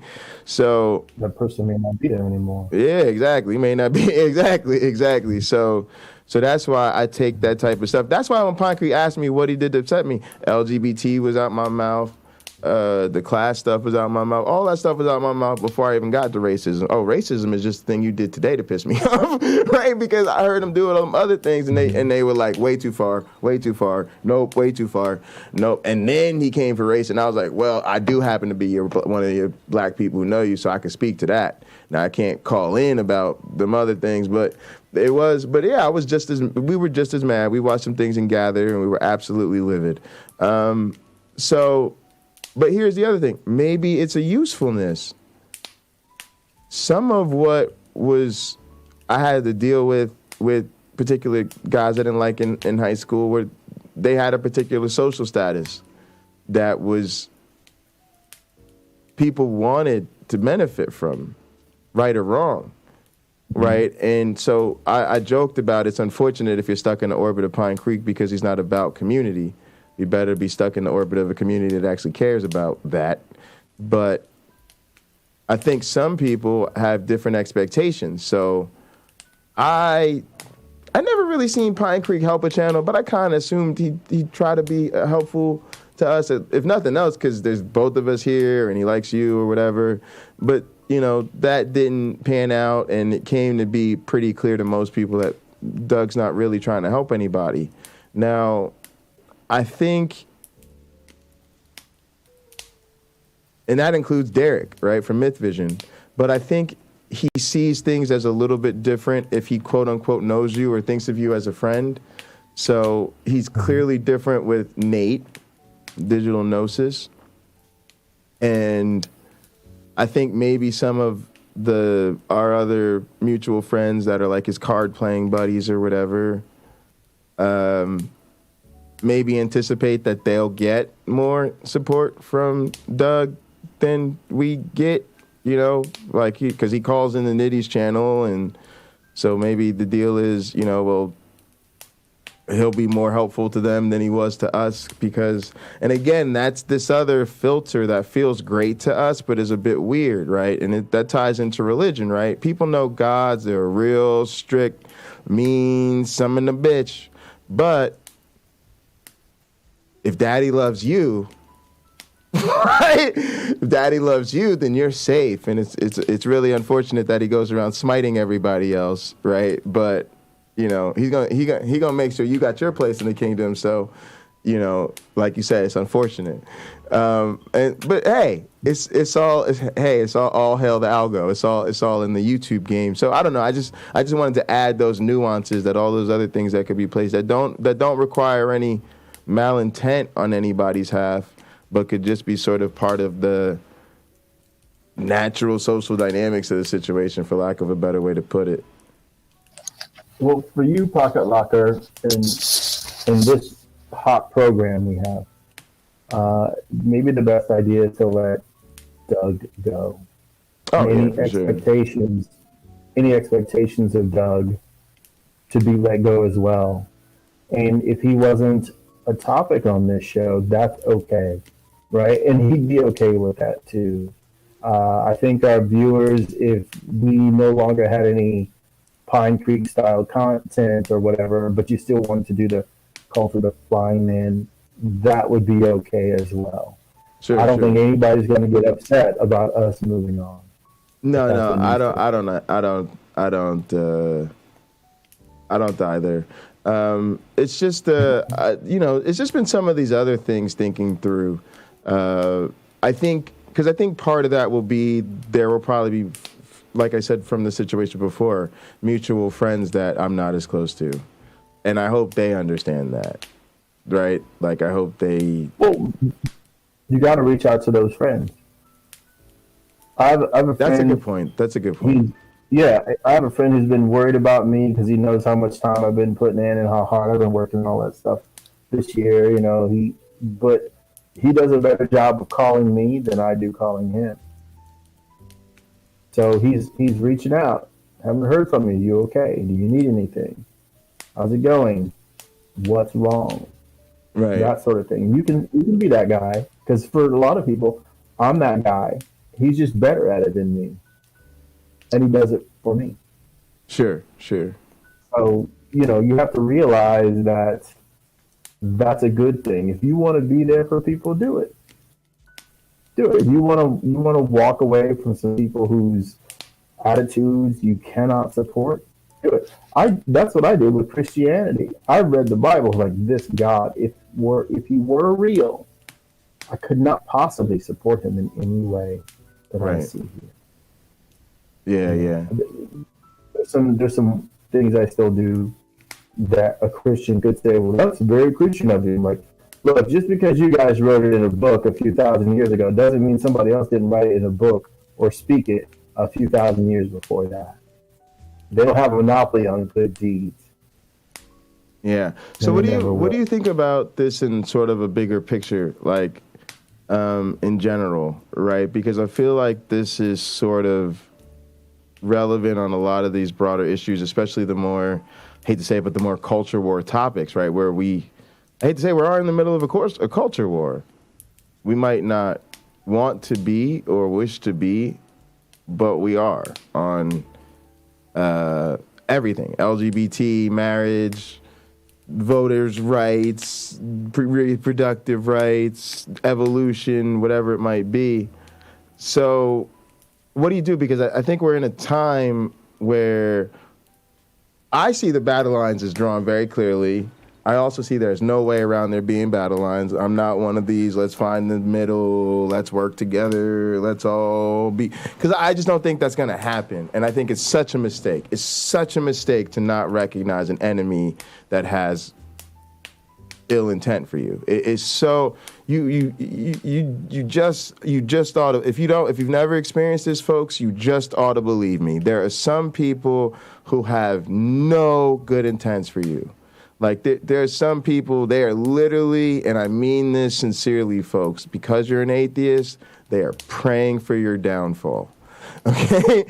And because I care about you, I don't want you walking into those people's tents at night expecting cookies and milk, because I think you'll get an arrow through the neck. I'll say this. What's up, Derek? Thanks for coming through. Appreciate you. Go ahead, my own. Hey, man. This I discovered a long time ago. A person who is trying to wound someone else will never do the same amount of hurt that person can do to themselves, unless it's physical, right? If it's just all up here and it's like that guy throwing insults at me, you know, I must have been hit in the head one too many times.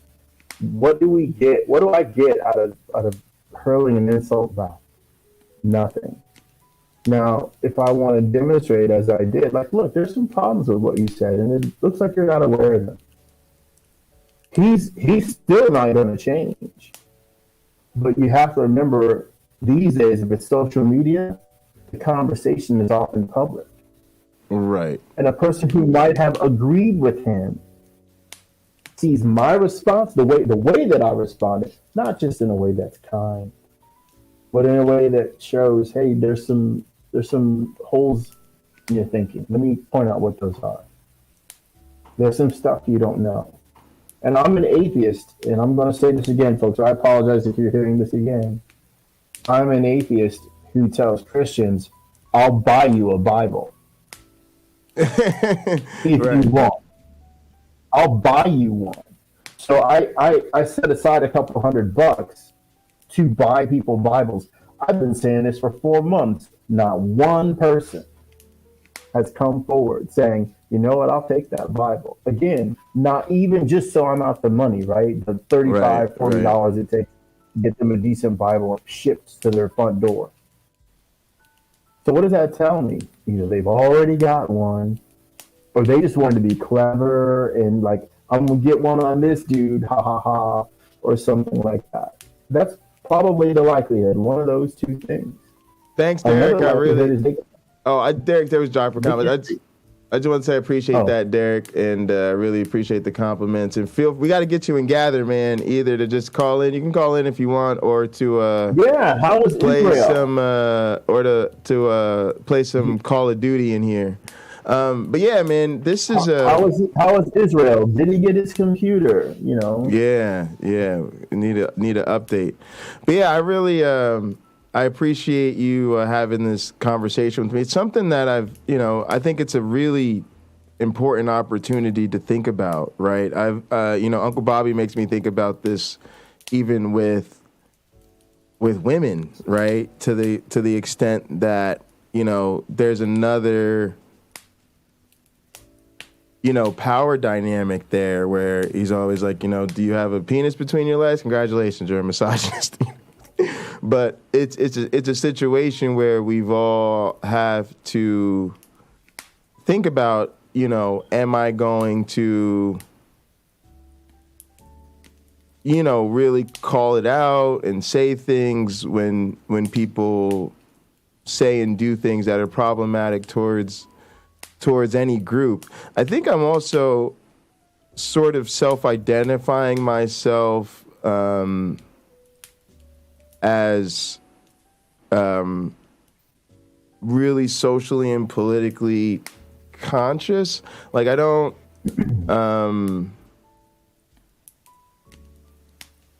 I almost don't like to use the term political because I feel like when people say they're into politics, they're like describing their favorite ice cream flavor. Like, oh yeah, when I wake up in the morning, I like 2 scoops of cherry with a little bit of politics in there, and I get that. That's fine. But for me, it's more of an awareness, and it's more of your family's been heavily involved in it, and you've done a lot of that work. And so, same way I felt about the church, you feel like it's really important mission stuff, and it's critical to people's lives. So, I'm sort of identifying myself as somebody who like. You probably got to be careful around politically because I love to break down the game with you, but this isn't a game to me type of person, right?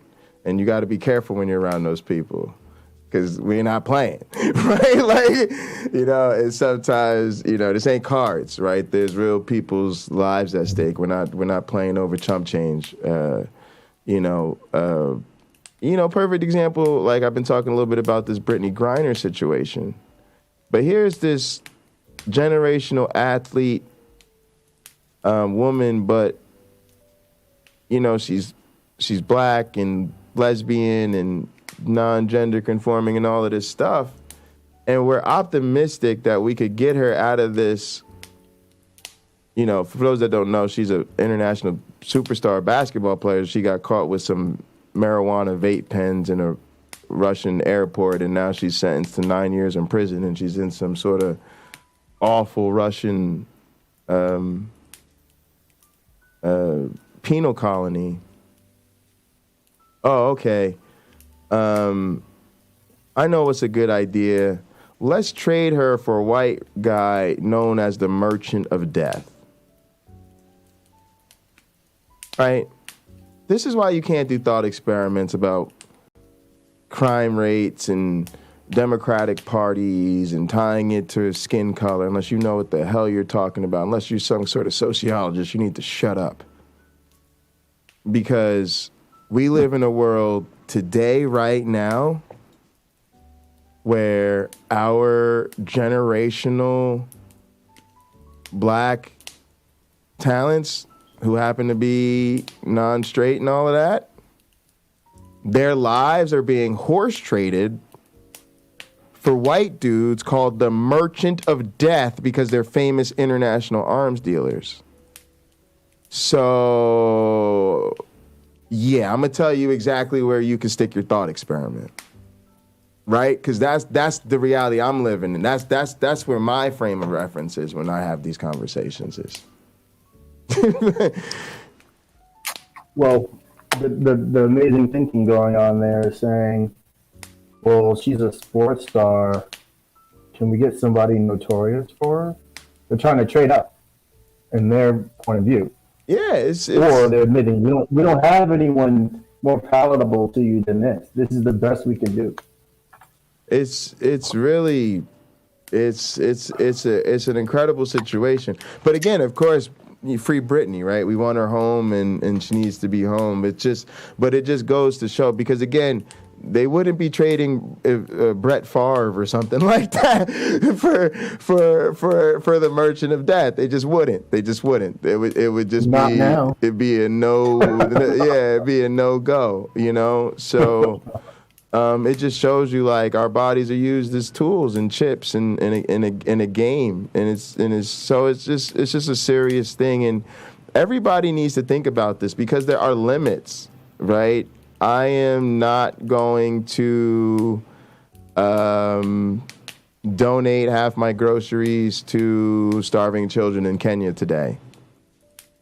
Mm-hmm. I am not going to quit my job and go work at historically black college tomorrow. Like, so what I'm saying is there are limits to all of our allyship. I just think it's important that we start to be aware of them and have maybe more meaningful conversations about it, because it's kind of nice to know who's who and where people are at. It's nice to know if you're the type of person that you have the right opinion on something. That's cool. That's better than the person who has the wrong opinion. It's nice to know if you're the type of person that is willing to give money to the cause or give time to the cause. And quite frankly, there are just causes that I don't care about. You know, everybody has strengths and weaknesses, passions and dispassions, things you're interested in, things you're not interested in. I know that there's a lot of really important fights out there in the overall push for progress and equity that I'm not a strong enough ally on, because I don't have the interest. Now, I would hope to improve in that and grow in that way when it comes to my attention, but I'm certainly aware of that. So I don't think a person's evil to have these limits. I just think it's good to think about them. Mm-hmm.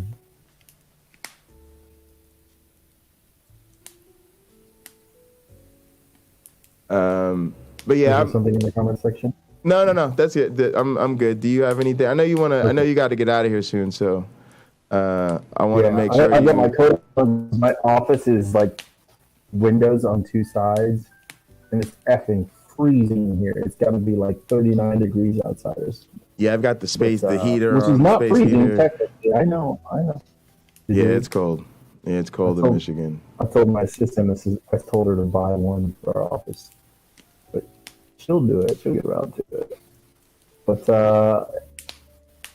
to sum things up, I guess from my viewpoint, let Doug let the PineCreek channel go. Yeah. I think a lot of us are on. You did okay with price. You let that go. Yeah, we let that. But that was sort of the question I had, and it's interesting that Derek's in the chat. And if I did get Derek, if Derek did call in, that's what I was going to ask him about. Is, and in some sense, it almost feels unfair to Derek, because it's like Derek got really held to the fire for what Dr. Price did, and I think what we've identified is. You know, it feels like people are much more careful with Doug. They're walking on eggshells. They don't want to call him out, or at least they don't want to respond as harshly. A lot of people, not everybody, and that's fine. But I did notice that it came up in our conversation earlier because we played one of Derek's clip, and it triggered my memory of the Robert Price thing. So it was just an interesting thing. But I'm with you. Go ahead. One of the reasons people not want to let go may be because it's like they're letting go part of themselves, meaning their opinions are so close to what they hear, which is why they're there, right? That if they step away, they are sort of acknowledging that they are wrong. They don't want to be accomplices right? They want to just listen. And again, just enjoy what the UC's quote, their complicitness or complacence. They Right. want to enjoy that. Right. But if you have to admit that if Doug is wrong, you're admitting that Doug is wrong. You're also admitting that you could be wrong or that you are indeed wrong about your points of view. And sometimes that's hard to take for people. Well, that, to be honest, that It's is verbal. that is sort of what I was feeling, where I got to a point where, you know, because I've heard this other stuff, right? I've heard the LGBT stuff. I've heard his political stuff. I've heard his thought experiment, and I've kind of just said, you know, I don't like this. I don't like that. And I've had stuff to say, but I've been busy and whatever, and I don't watch as much as I used to and all of this stuff. And then I just kind of tuned in just to oh, I haven't listened to PineCreek on Theist Thursday in a while. Let me see what's up. So I just shared the link there for you if you want to check it out on your own time. But and that's exactly what I came to. I literally felt myself saying, okay, I can't watch this anymore. And I literally unsubscribed on the channel and said to YouTube, don't show this on my front page. Like, don't recommend this to me anymore. And then I felt like, but people think I'm his friend. And he's called me a friend. Now, I don't think we're friends. I don't think we ever were friends. But he has used both of our names when referring to his black friends, which is probably problematic anyway. He has to use friend when referring to me. Yeah, same here, but clearly doesn't think about his black friends. So I felt the need to take it a step further and say, hey, I'm like disappointed to you. Like this hurts me. This upsets me. And then I think from there, everybody started to think that it was like, it just kind of unfolded from there, I guess I should say. But, yeah, I'm with you. It's definitely time to let go of. But I found myself in the position you speak of, and that's what led to this whole thing, right? Was I was doing exactly what you said. Was I was just like, at some point I'm supporting this, right? Because at some point I'm still watching, I'm still sending super chats, I'm looking the other way or whatever, and I just don't want to do that anymore, And I've just had enough. Also, I felt like I've outgrown it, right? I've done the fun. I don't get much from Counter-Apologetics, to be honest with you, right? Because the religion isn't changing, so we're responding. So what we're doing in response isn't changing too much. People are still finding ways to grow and make good content. Derek's, an amazing example of that. But I'm not gonna lose anything in my intellectual quiver, so to speak, if I drop a Counter-Apologetic channel off my list. It's just, I'm good. We've already gotten what we need from that. We've sucked the juice out of that fruit, particular piece of fruit. Yeah, and I need $1,600 in car parts, so I'll save link in the description. I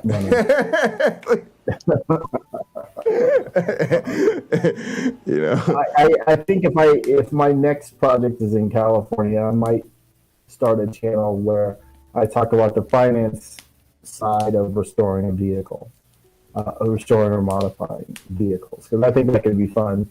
And I have an excellent '57 Chevy truck with a remarkable patina. Yeah. All right, man. Well, we'll let you get to it. Thanks for coming through. Okay. I'll probably, I think I'm going to hang in here till 6 or so. I've got the MC stuff going on. But yeah, all right, man. We'll see you later. I'm going to pop out of here actually as well, just for a second, because I want to show Derek the Flying Man University. I think we've still got him in chat. So, but yeah, thanks so much, and we'll see you next week. See you next week, and thanks for this video link. I'm going to check it out. All right, yeah, for sure. Everybody, take care of yourselves. And the rest of the gang, AR. Saying bye. All right, see you later. Yeah, see you later. So the rest of you guys in Gather, I'll be right back. Hey, man! This makes I'll be sense. I'll be back in a minute or so. I just want to show Derek what we've got set up at the Flying Man University. So yeah, Derek, I'm hoping we could do a class. I know you're doing one with Dr. Carey or whatever. Well, we talked about doing some classes. What the hell? Why am I not? Go home. What's taking you so long? What's up, dog? All right. But yeah, we've got this set up. So here's a Flying Man University. We got this whole like gather set up for doing fun stuff. Let's see, where's it drop me? All right, so this is actually my classroom. This is what the classrooms look like that I haven't gathered. This is what I teach. This is where I teach. I don't know why my keyboard's acting up right now. There we go. All right, so yeah, I actually teach in here. These are spotlight tiles. I come in here. All of my students have spotlight tiles under their desk. So when they're in here, it basically looks like a normal Zoom meeting where we all have a big, it's like a normal Zoom class where we have panel discussions, and I can just talk to them, share my screen or anything I need to do. This projector can be used for like videos and stuff like that. But yeah, mostly this is like our lecture area, and then this is good for like synchronous classes, obviously, when you have a meeting time. And then these are like breakout rooms. You guys know Zoom breakout rooms. I'm sure you probably use them. They basically are like private rooms. Those of you that use Gather know how the like private table areas work. So it's the same functionality in the classroom. This is a Pomodoro timer. You guys know I'm really big into Pomodoro timers when you're working. So you're doing group work. You start with a work period. You can put here what you need to do. During that time, you can add a task or whatever. Just it helps you stay productive, right? You can say, hey, during this time, we need to write introduction. All right. And then share introduction with class. Okay. Boom. Save. All right. Now we're working on it. Can even divide it up or whatever, because you can put in the estimated times and how many Pomodoros you'll need. So you can say, sharing the introduction, or this is only going to take, you can say this is going to take 2 periods or 3 periods, so it keeps you on track. But this is only going to take 1 period. And so this just helps you stay organized as you're working. Then you go to a short break, usually 5 minutes. Then you go back, you do another 25 minutes, another short break, another 25 minutes. And then you normally do a longer break after 3 or 4 rounds. You'll take like a 15 or 20 minute break. But this is so that if they're doing group work or whatever, if they want to use their timers, Rob, my teaching mentor, encourages our students to use them when they're writing their blogs and stuff. So you guys know I have them in the office. I encourage people in the office to use them. I use them. When you guys watch my coding streams, you see me use the Pomodoro timer. So we have them in each of the breakout rooms. There's also whiteboards. Some of you guys have seen the whiteboards. The whiteboards are really cool. They're just shared whiteboards that everybody sees together. You can share documents and attach stuff to them. You can put shapes on them. You can draw. They're pretty cool. Free draw. Woo! All right. Boom. All right, now, God, I got to remember how to clear this thing. Undo. Boom, undo works. All right, so you got cool whiteboards. You can change colors, all sorts of stuff. They're really nice. And then I have another thing here. So when I go up here, I can talk to everybody in the classroom. I can, like even when they're in their breakout rooms, I can use either spotlight tile for that. And I can talk to them all if I need to give them added instructions or tell them to take their break or whatever. And then this is my desk. This is another private area. When my students if they want to ask me a one-on-one question or something like that, they can come over. It forms a private room. It's only like me and them can hear each other. I have another Pomodoro timer chilling here at my desk if I want to work while my students are working or keep track of their group timing. And then this is cool. I have these little tabs. These are for checking in with groups. So as you see, if I go through the tab, it lights up that room. So when I go to this tab, it makes me part of that group. So when I want to check in with groups, I normally float just because I'm an old school teacher, and I think it kind of helps them to like see me kind of coming over and going from group to group or whatever. But a lot of times, if I just want to check in with a group quickly or follow up on something, I just go to these tabs. Boom. All right, let's check in with group 4. Hey guys, how's everybody doing? Do you guys have any other questions? Blah, blah, blah, blah, blah. Cool. All right, back to my desk. All right, cool. Checking on group 6. So I love this. My students love it. I've decorated this room. Most of the classrooms are pretty plain, but I've decorated mine. I teach biology, so I put like little koi ponds and, little biology stuff, make it look like a biology classroom.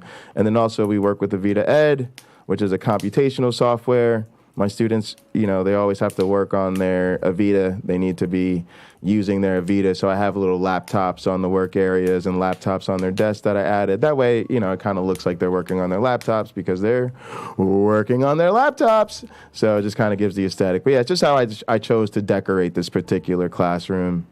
And this is what the plain ones look like. You can see it's pretty much the same setup. It just doesn't have the decorations. And then also, there's no spotlight tiles under these. Or maybe I added them. Did I add them? Oh, yeah, we added them. All right, cool. So, yeah, I did add them. So, yeah, so then these rooms work. We have all these other rooms. But, yeah, that's what's going on at Flying Man U. We've got the classrooms. Speaking of Flying Man U, some of you guys have been following along with my class. This week, we will get back to the Avita Ed exercises and reading Tower of Babel, my teaching mentor's book. So if you want to grab Tower of Babel, now's the time to do it. Get it this week. I've been needing to catch up on some other work and focus on my manuscript and my project. So, but yeah, now that it's the break, we have the Thanksgiving break coming up this week, and I want to make sure we get through that stuff. So that's the game plan. But yeah, I put the pool in here. I added a bunch of stuff. It was just classrooms in the study area when I got this, so I added all this stuff. I added the pool. I added this track you can run around in. It kind of works like Mario Kart, where you get a little boost for hitting the arrows, and then you gotta actually avoid the hurdles. You want to like avoid the hurdles like this. You avoid the hurdles because they'll slow you down. All right, anyway. Little gather. See, this makes you go the other way. But yeah, that's just what we got going on. We got a whole legit ass university setup. This is just have fun, run around, do some social stuff, race or whatever. I don't care. This is an auditorium. So if we have bigger groups or bigger classes, people can come here and chill in the auditorium. It makes one big room. And then people can come stand up here and ask questions. You can also have panel discussions up here and stuff like that. So if we do a bigger class, you can do it in the auditorium or a lecture. Pomodoro timers here in the game room. We also added a small gaming room here for the students. Anybody that's taking a class can come in the gaming room. Gather games are actually really, really great. Really, really great.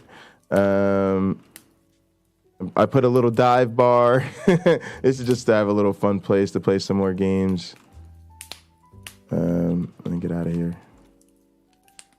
Oops. Whoop. Wrong tile. There we go. I hit it again. All right. And then there's pool. You can play 8-ball pool on your phone, or you can play pure pool if you've got the Steam app. That's what we have. But yeah, you can add a friend and play some pool. There's a jukebox. I got to put music over here at this jukebox, but this actually is functional. And then, God, there's so much here. I love it. All right, another game room. And then a lot of you guys don't know this, but you guys see me and Cliff meeting in the virtual evolution lab. It's actually connected. It's actually connected to the university, right? So this is the room I usually meet Cliff in. All right, cool. I'm going to go back to, there's also like a water feature outside and some other stuff. But yeah, I just kind of wanted to show that off for some of you guys that haven't seen the Flying Man University. I'm going to go back to the ranch.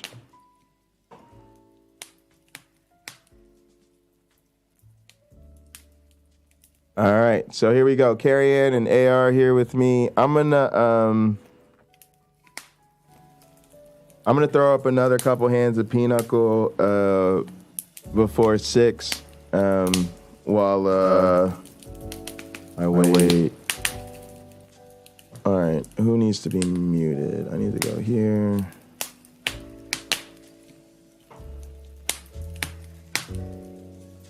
Mute Myron bot.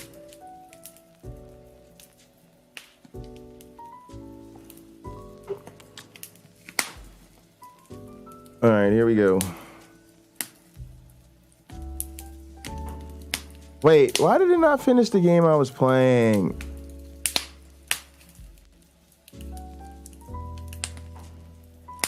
Uh-oh. I went out too far. My bad. Now I gotta meet Myron bot all over again.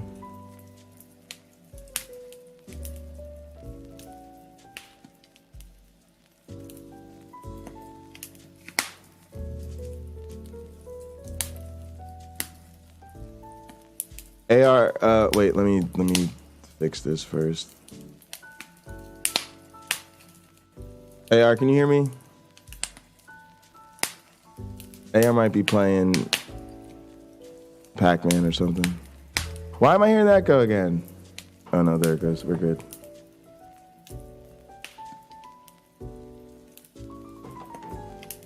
Yeah, I just thought it was gonna pick up the game I had left off. Now I'm hearing echo again. That really bothers me. All right. I don't know why I didn't say that. Oh, I think I left the table or closed the game before. Well, no worries. All right, gang. Same deal.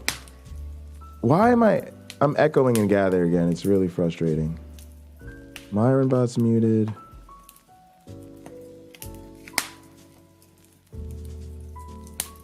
Close this.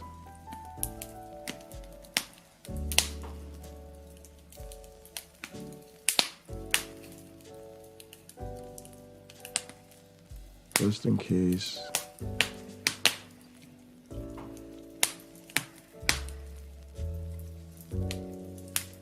Now, I don't know why it would echo. All right, boom. Here we go. Let's do it.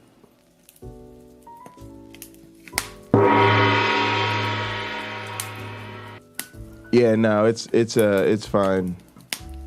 All right, 2, 4, 6. Just counting my meld. Queen of spades, jack of diamonds, 10. 18 with kings, 22 with jacks. All right. So my partner bid 50, right? That's saying they're in. They got a decent trump suit, but they're asking me to send them meld. This person passed. I'm gonna bid 52. Now, if you notice something, everything is contextual. You got to think about information, something we call information advantage. Basically, these two have already passed, so it changes the context of my meld, my bid, because there's no longer any point in sending my partner meld. Now, a lot of you be like, send your partner 20 meld, but at this point, they've passed and they've passed. So the only reason for me to bid now would be against my own partner to resolve captaincy, to say, I actually want to determine what Trump is, so let me bid over you with the 51. Even though I have 20 meld, I'm not going to send them 20 meld. Why? Because these two have already passed, so why would I make the bid higher than it needs to be? You either bid 51 or don't bid at all. Unless you have a required trump. Now, what I'm gonna do in this case is I'm just gonna pass because I don't have a strong trump suit. I don't have a long suit. I don't have all the I don't have a run here where if I named Trump I would add. So there's no reason. I'm just gonna pass. So now my partner makes Trump diamonds. Their diamonds are shit. I don't know why. They must be long in diamonds because they don't have a lot of meld. But that's okay. I got at least 20, so we have 32 meld, so we're good. We just got to save our normal 20. They've got 32 meld. What do they have, a double Pinochle? Yeah. And 2 hearts marriages over here. All right, let's get it done. Get her done. All right, watch the count. What's the count, y'all? 0, 0, 1, 0. I accidentally played the right card. I didn't mean to hit that card, but I played the right card. 0, 0, 2, 0. We're just counting the aces. Remember the system. I go clubs, diamonds, spades, hearts. And we're counting every ace only after it hits the board.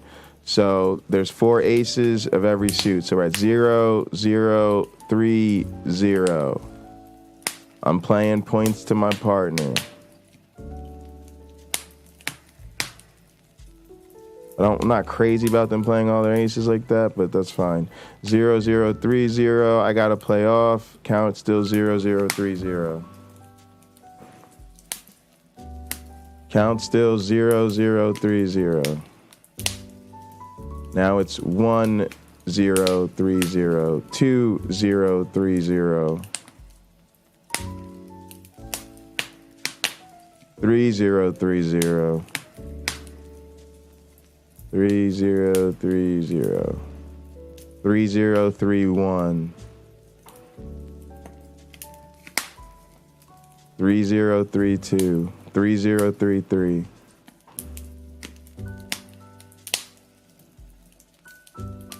Count is 3, 0, 3, 3. 3, 0, 3, 3.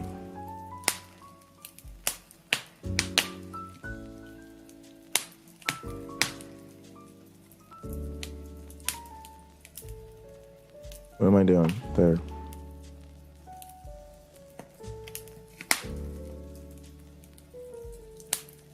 Mm. 3, 0, 4, 0?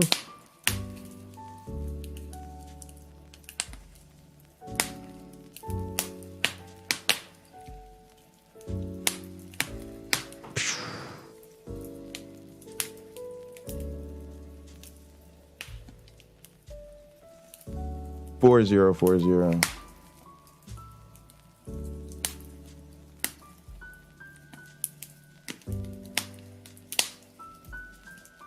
Play king.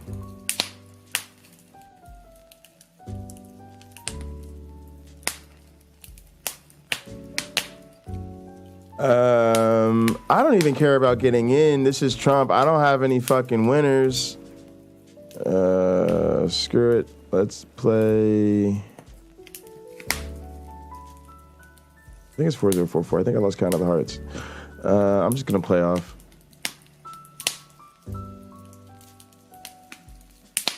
Now I'm forced to play that. I think it's like 4 2 4 4. All right, let's go with non-pointer. I don't want to play Trump. Let's do that.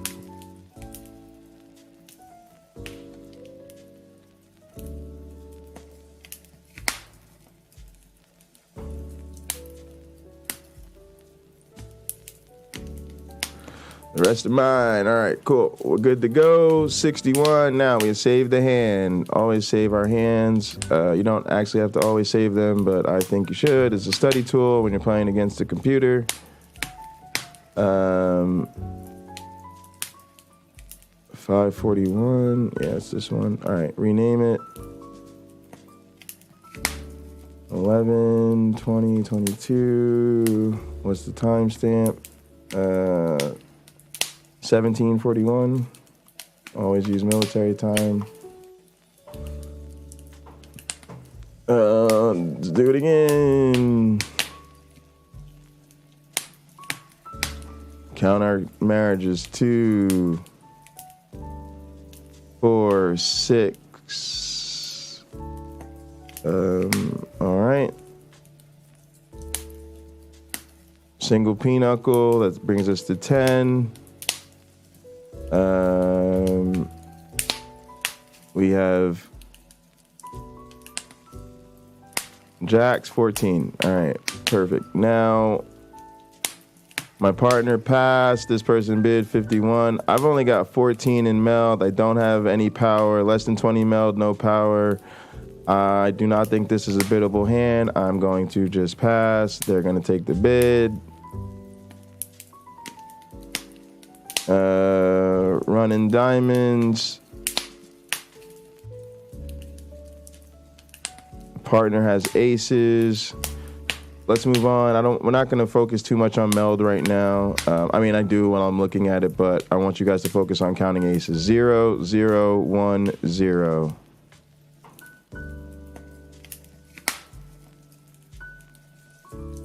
One zero one zero. 1011.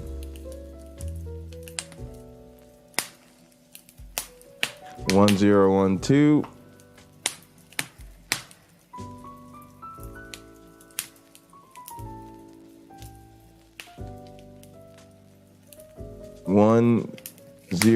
1013. 1013. 2013. 2013.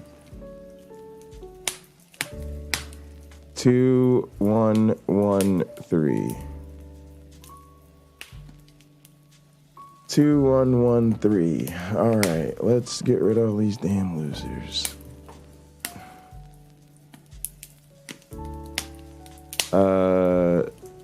2 1 2 3 2 1 2 3 2 1 2 4 3 1 2 4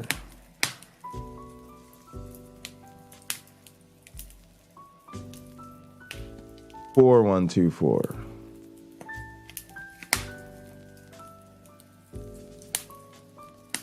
4 1 3 4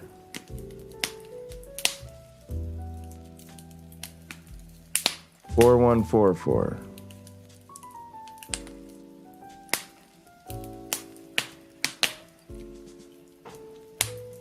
4144 means all of the aces are played except the trump aces.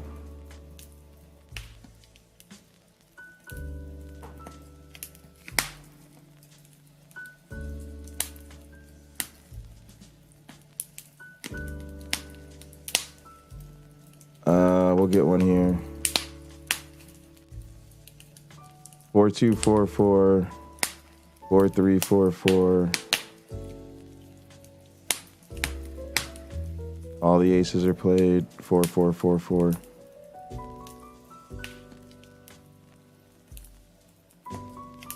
We won't see any other aces hit the board. All right. Now, y'all notice we're not paying too much attention to the score or the play, but we did a good job that time of keeping the count of the aces, and that's all that matters. All right. Because that's a separate Pinochle skill, and that's what we're practicing. Gonna rename this 11, 20, 22, 17, 45.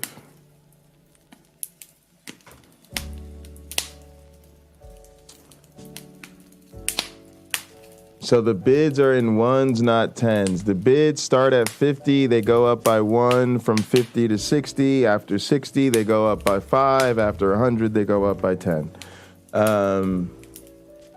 So the bids depend on what range you're in. By 1s, 50 to 60. By 5s, over 60. By 10s, over that. Normally, you'll get a strategy that'll tell you about bidding when you read up on Pinochle. Look, here's a whole forum on it.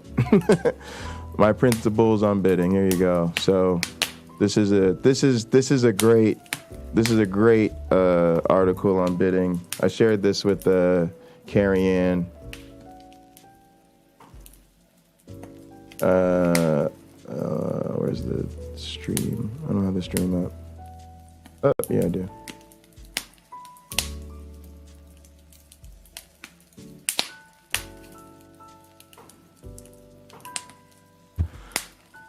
All right. All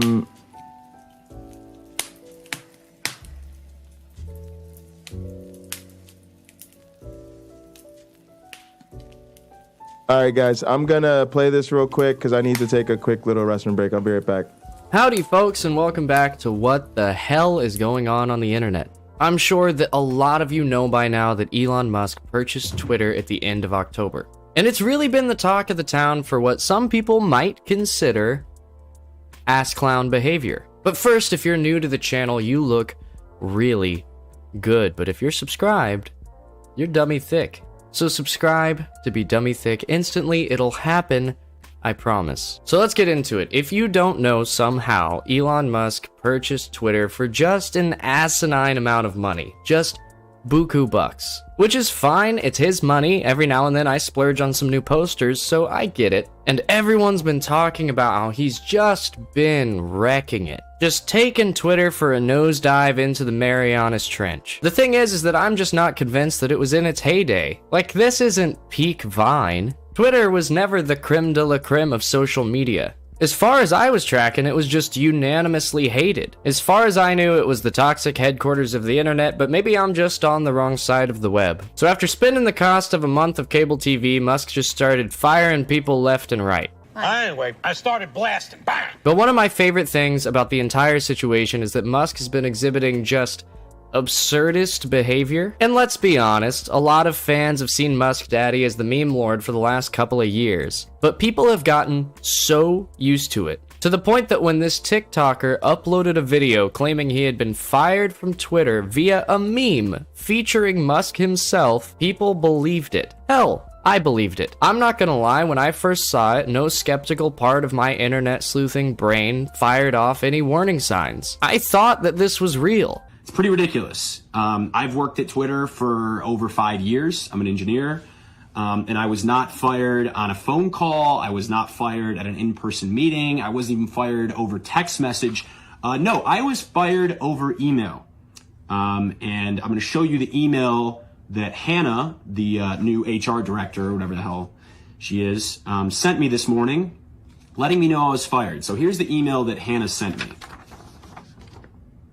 And that's part of the criticism as well. Not that anybody can just pay for the verified check mark. A lot of people are really concerned about misinformation on Twitter. He's even got some mixed results on his policy on freedom of speech, saying that the new Twitter policy is freedom of speech, not freedom of reach, and that he will be hiding negative comments. Among some of the criticism on his stance on freedom of speech has been the reinstatement of a lot of Twitter accounts that were previously banned. Folks like Babylon B, Jordan Peterson, and most recently, Donald Trump. The biggest concern from a lot of people, I guess myself included, is that it's going to be hard to come back from this for Twitter considering they laid off the majority of their employees. And following the layoffs, he gave an ultimatum to the ones that were still remaining, saying that they would be working a lot of high-intensity, long hours, and they should just leave if they're not willing to do that. So they did. Because he has a vision and wants to create Twitter 2.0.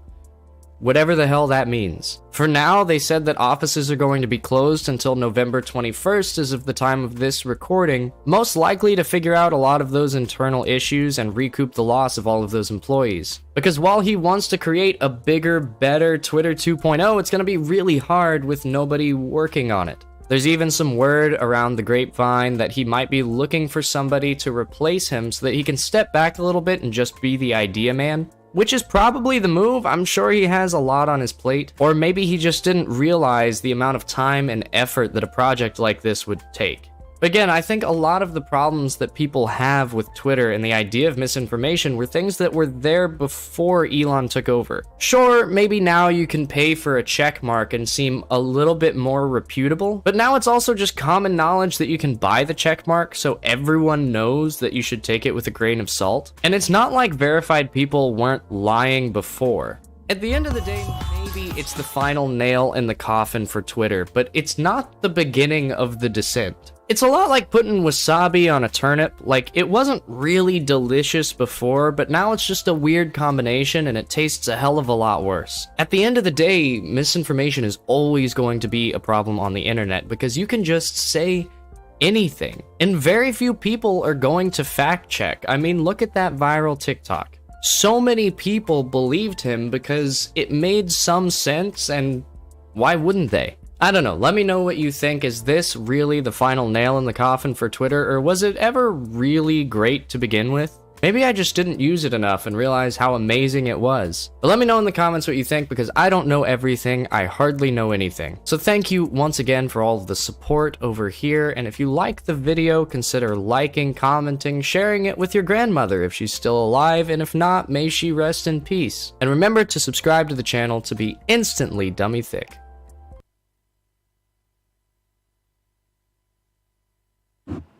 This is what I'm gonna start doing, y'all. I'm gonna start doing 5-minute videos, y'all.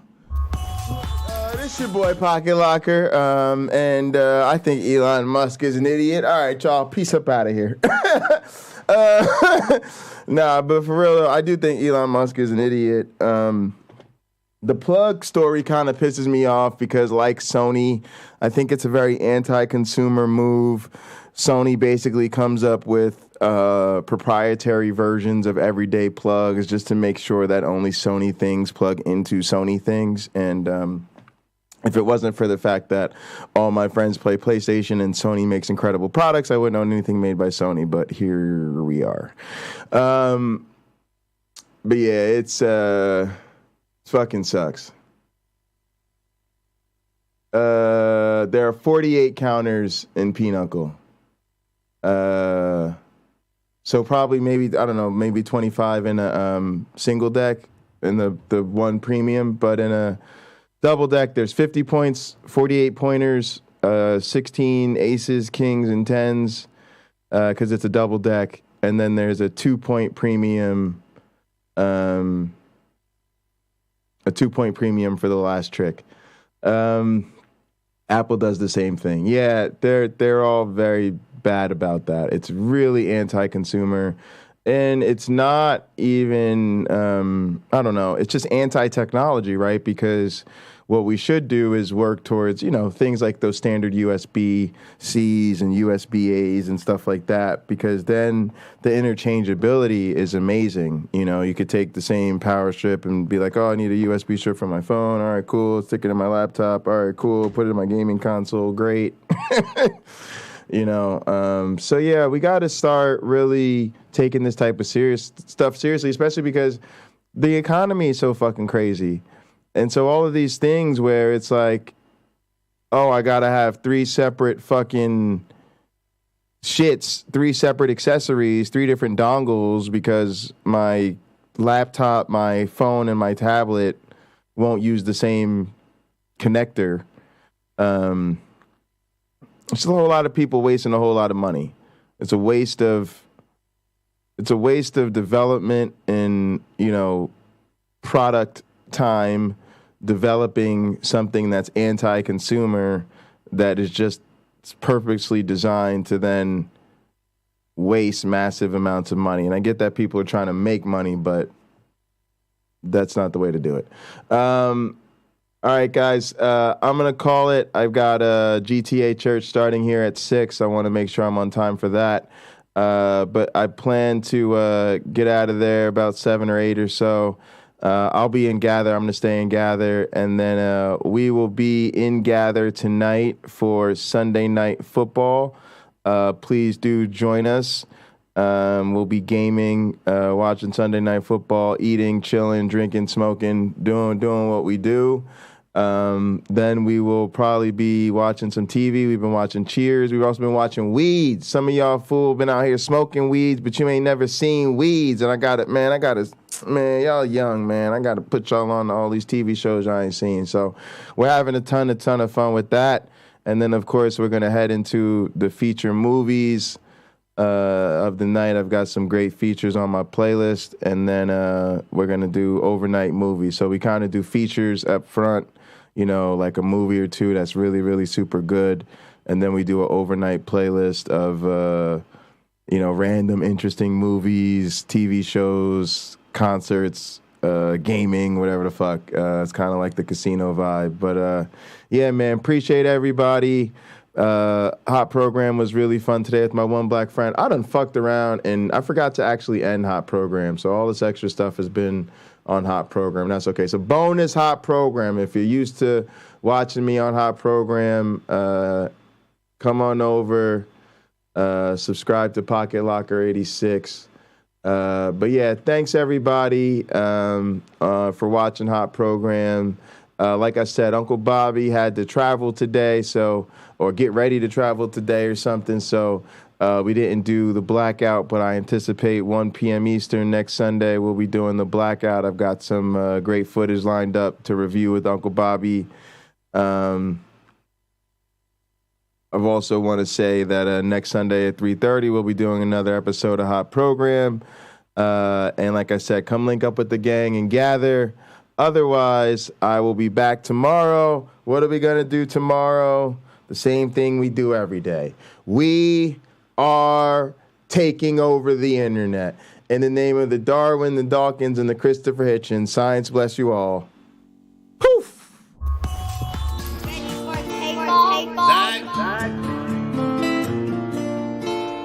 Whoa.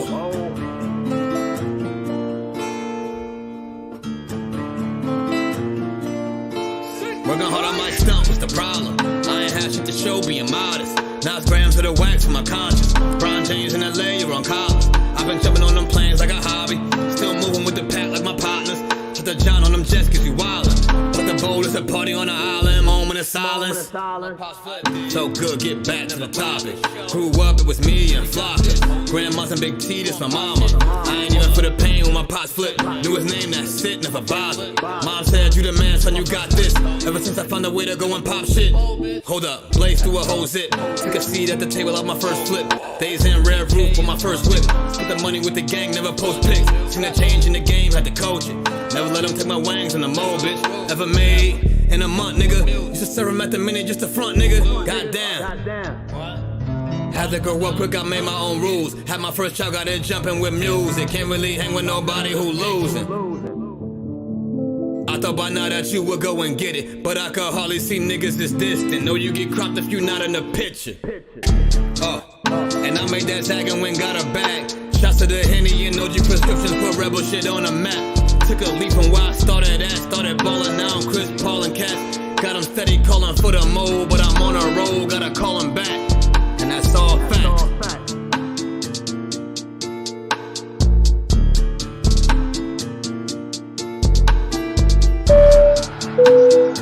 Ladies and gentlemen, welcome aboard. Welcome aboard. All carry-on items should now be stowed securely, either in an overhead bin or under the seat in front of you. All aisles, exits, and bulkhead areas should now be clear. All electronic devices should now be turned off and stowed, as they may interfere with the aircraft's navigational and communication systems. Once airborne, we'll let you know when you may use approved electronic devices, but note that some items may not be used at any time.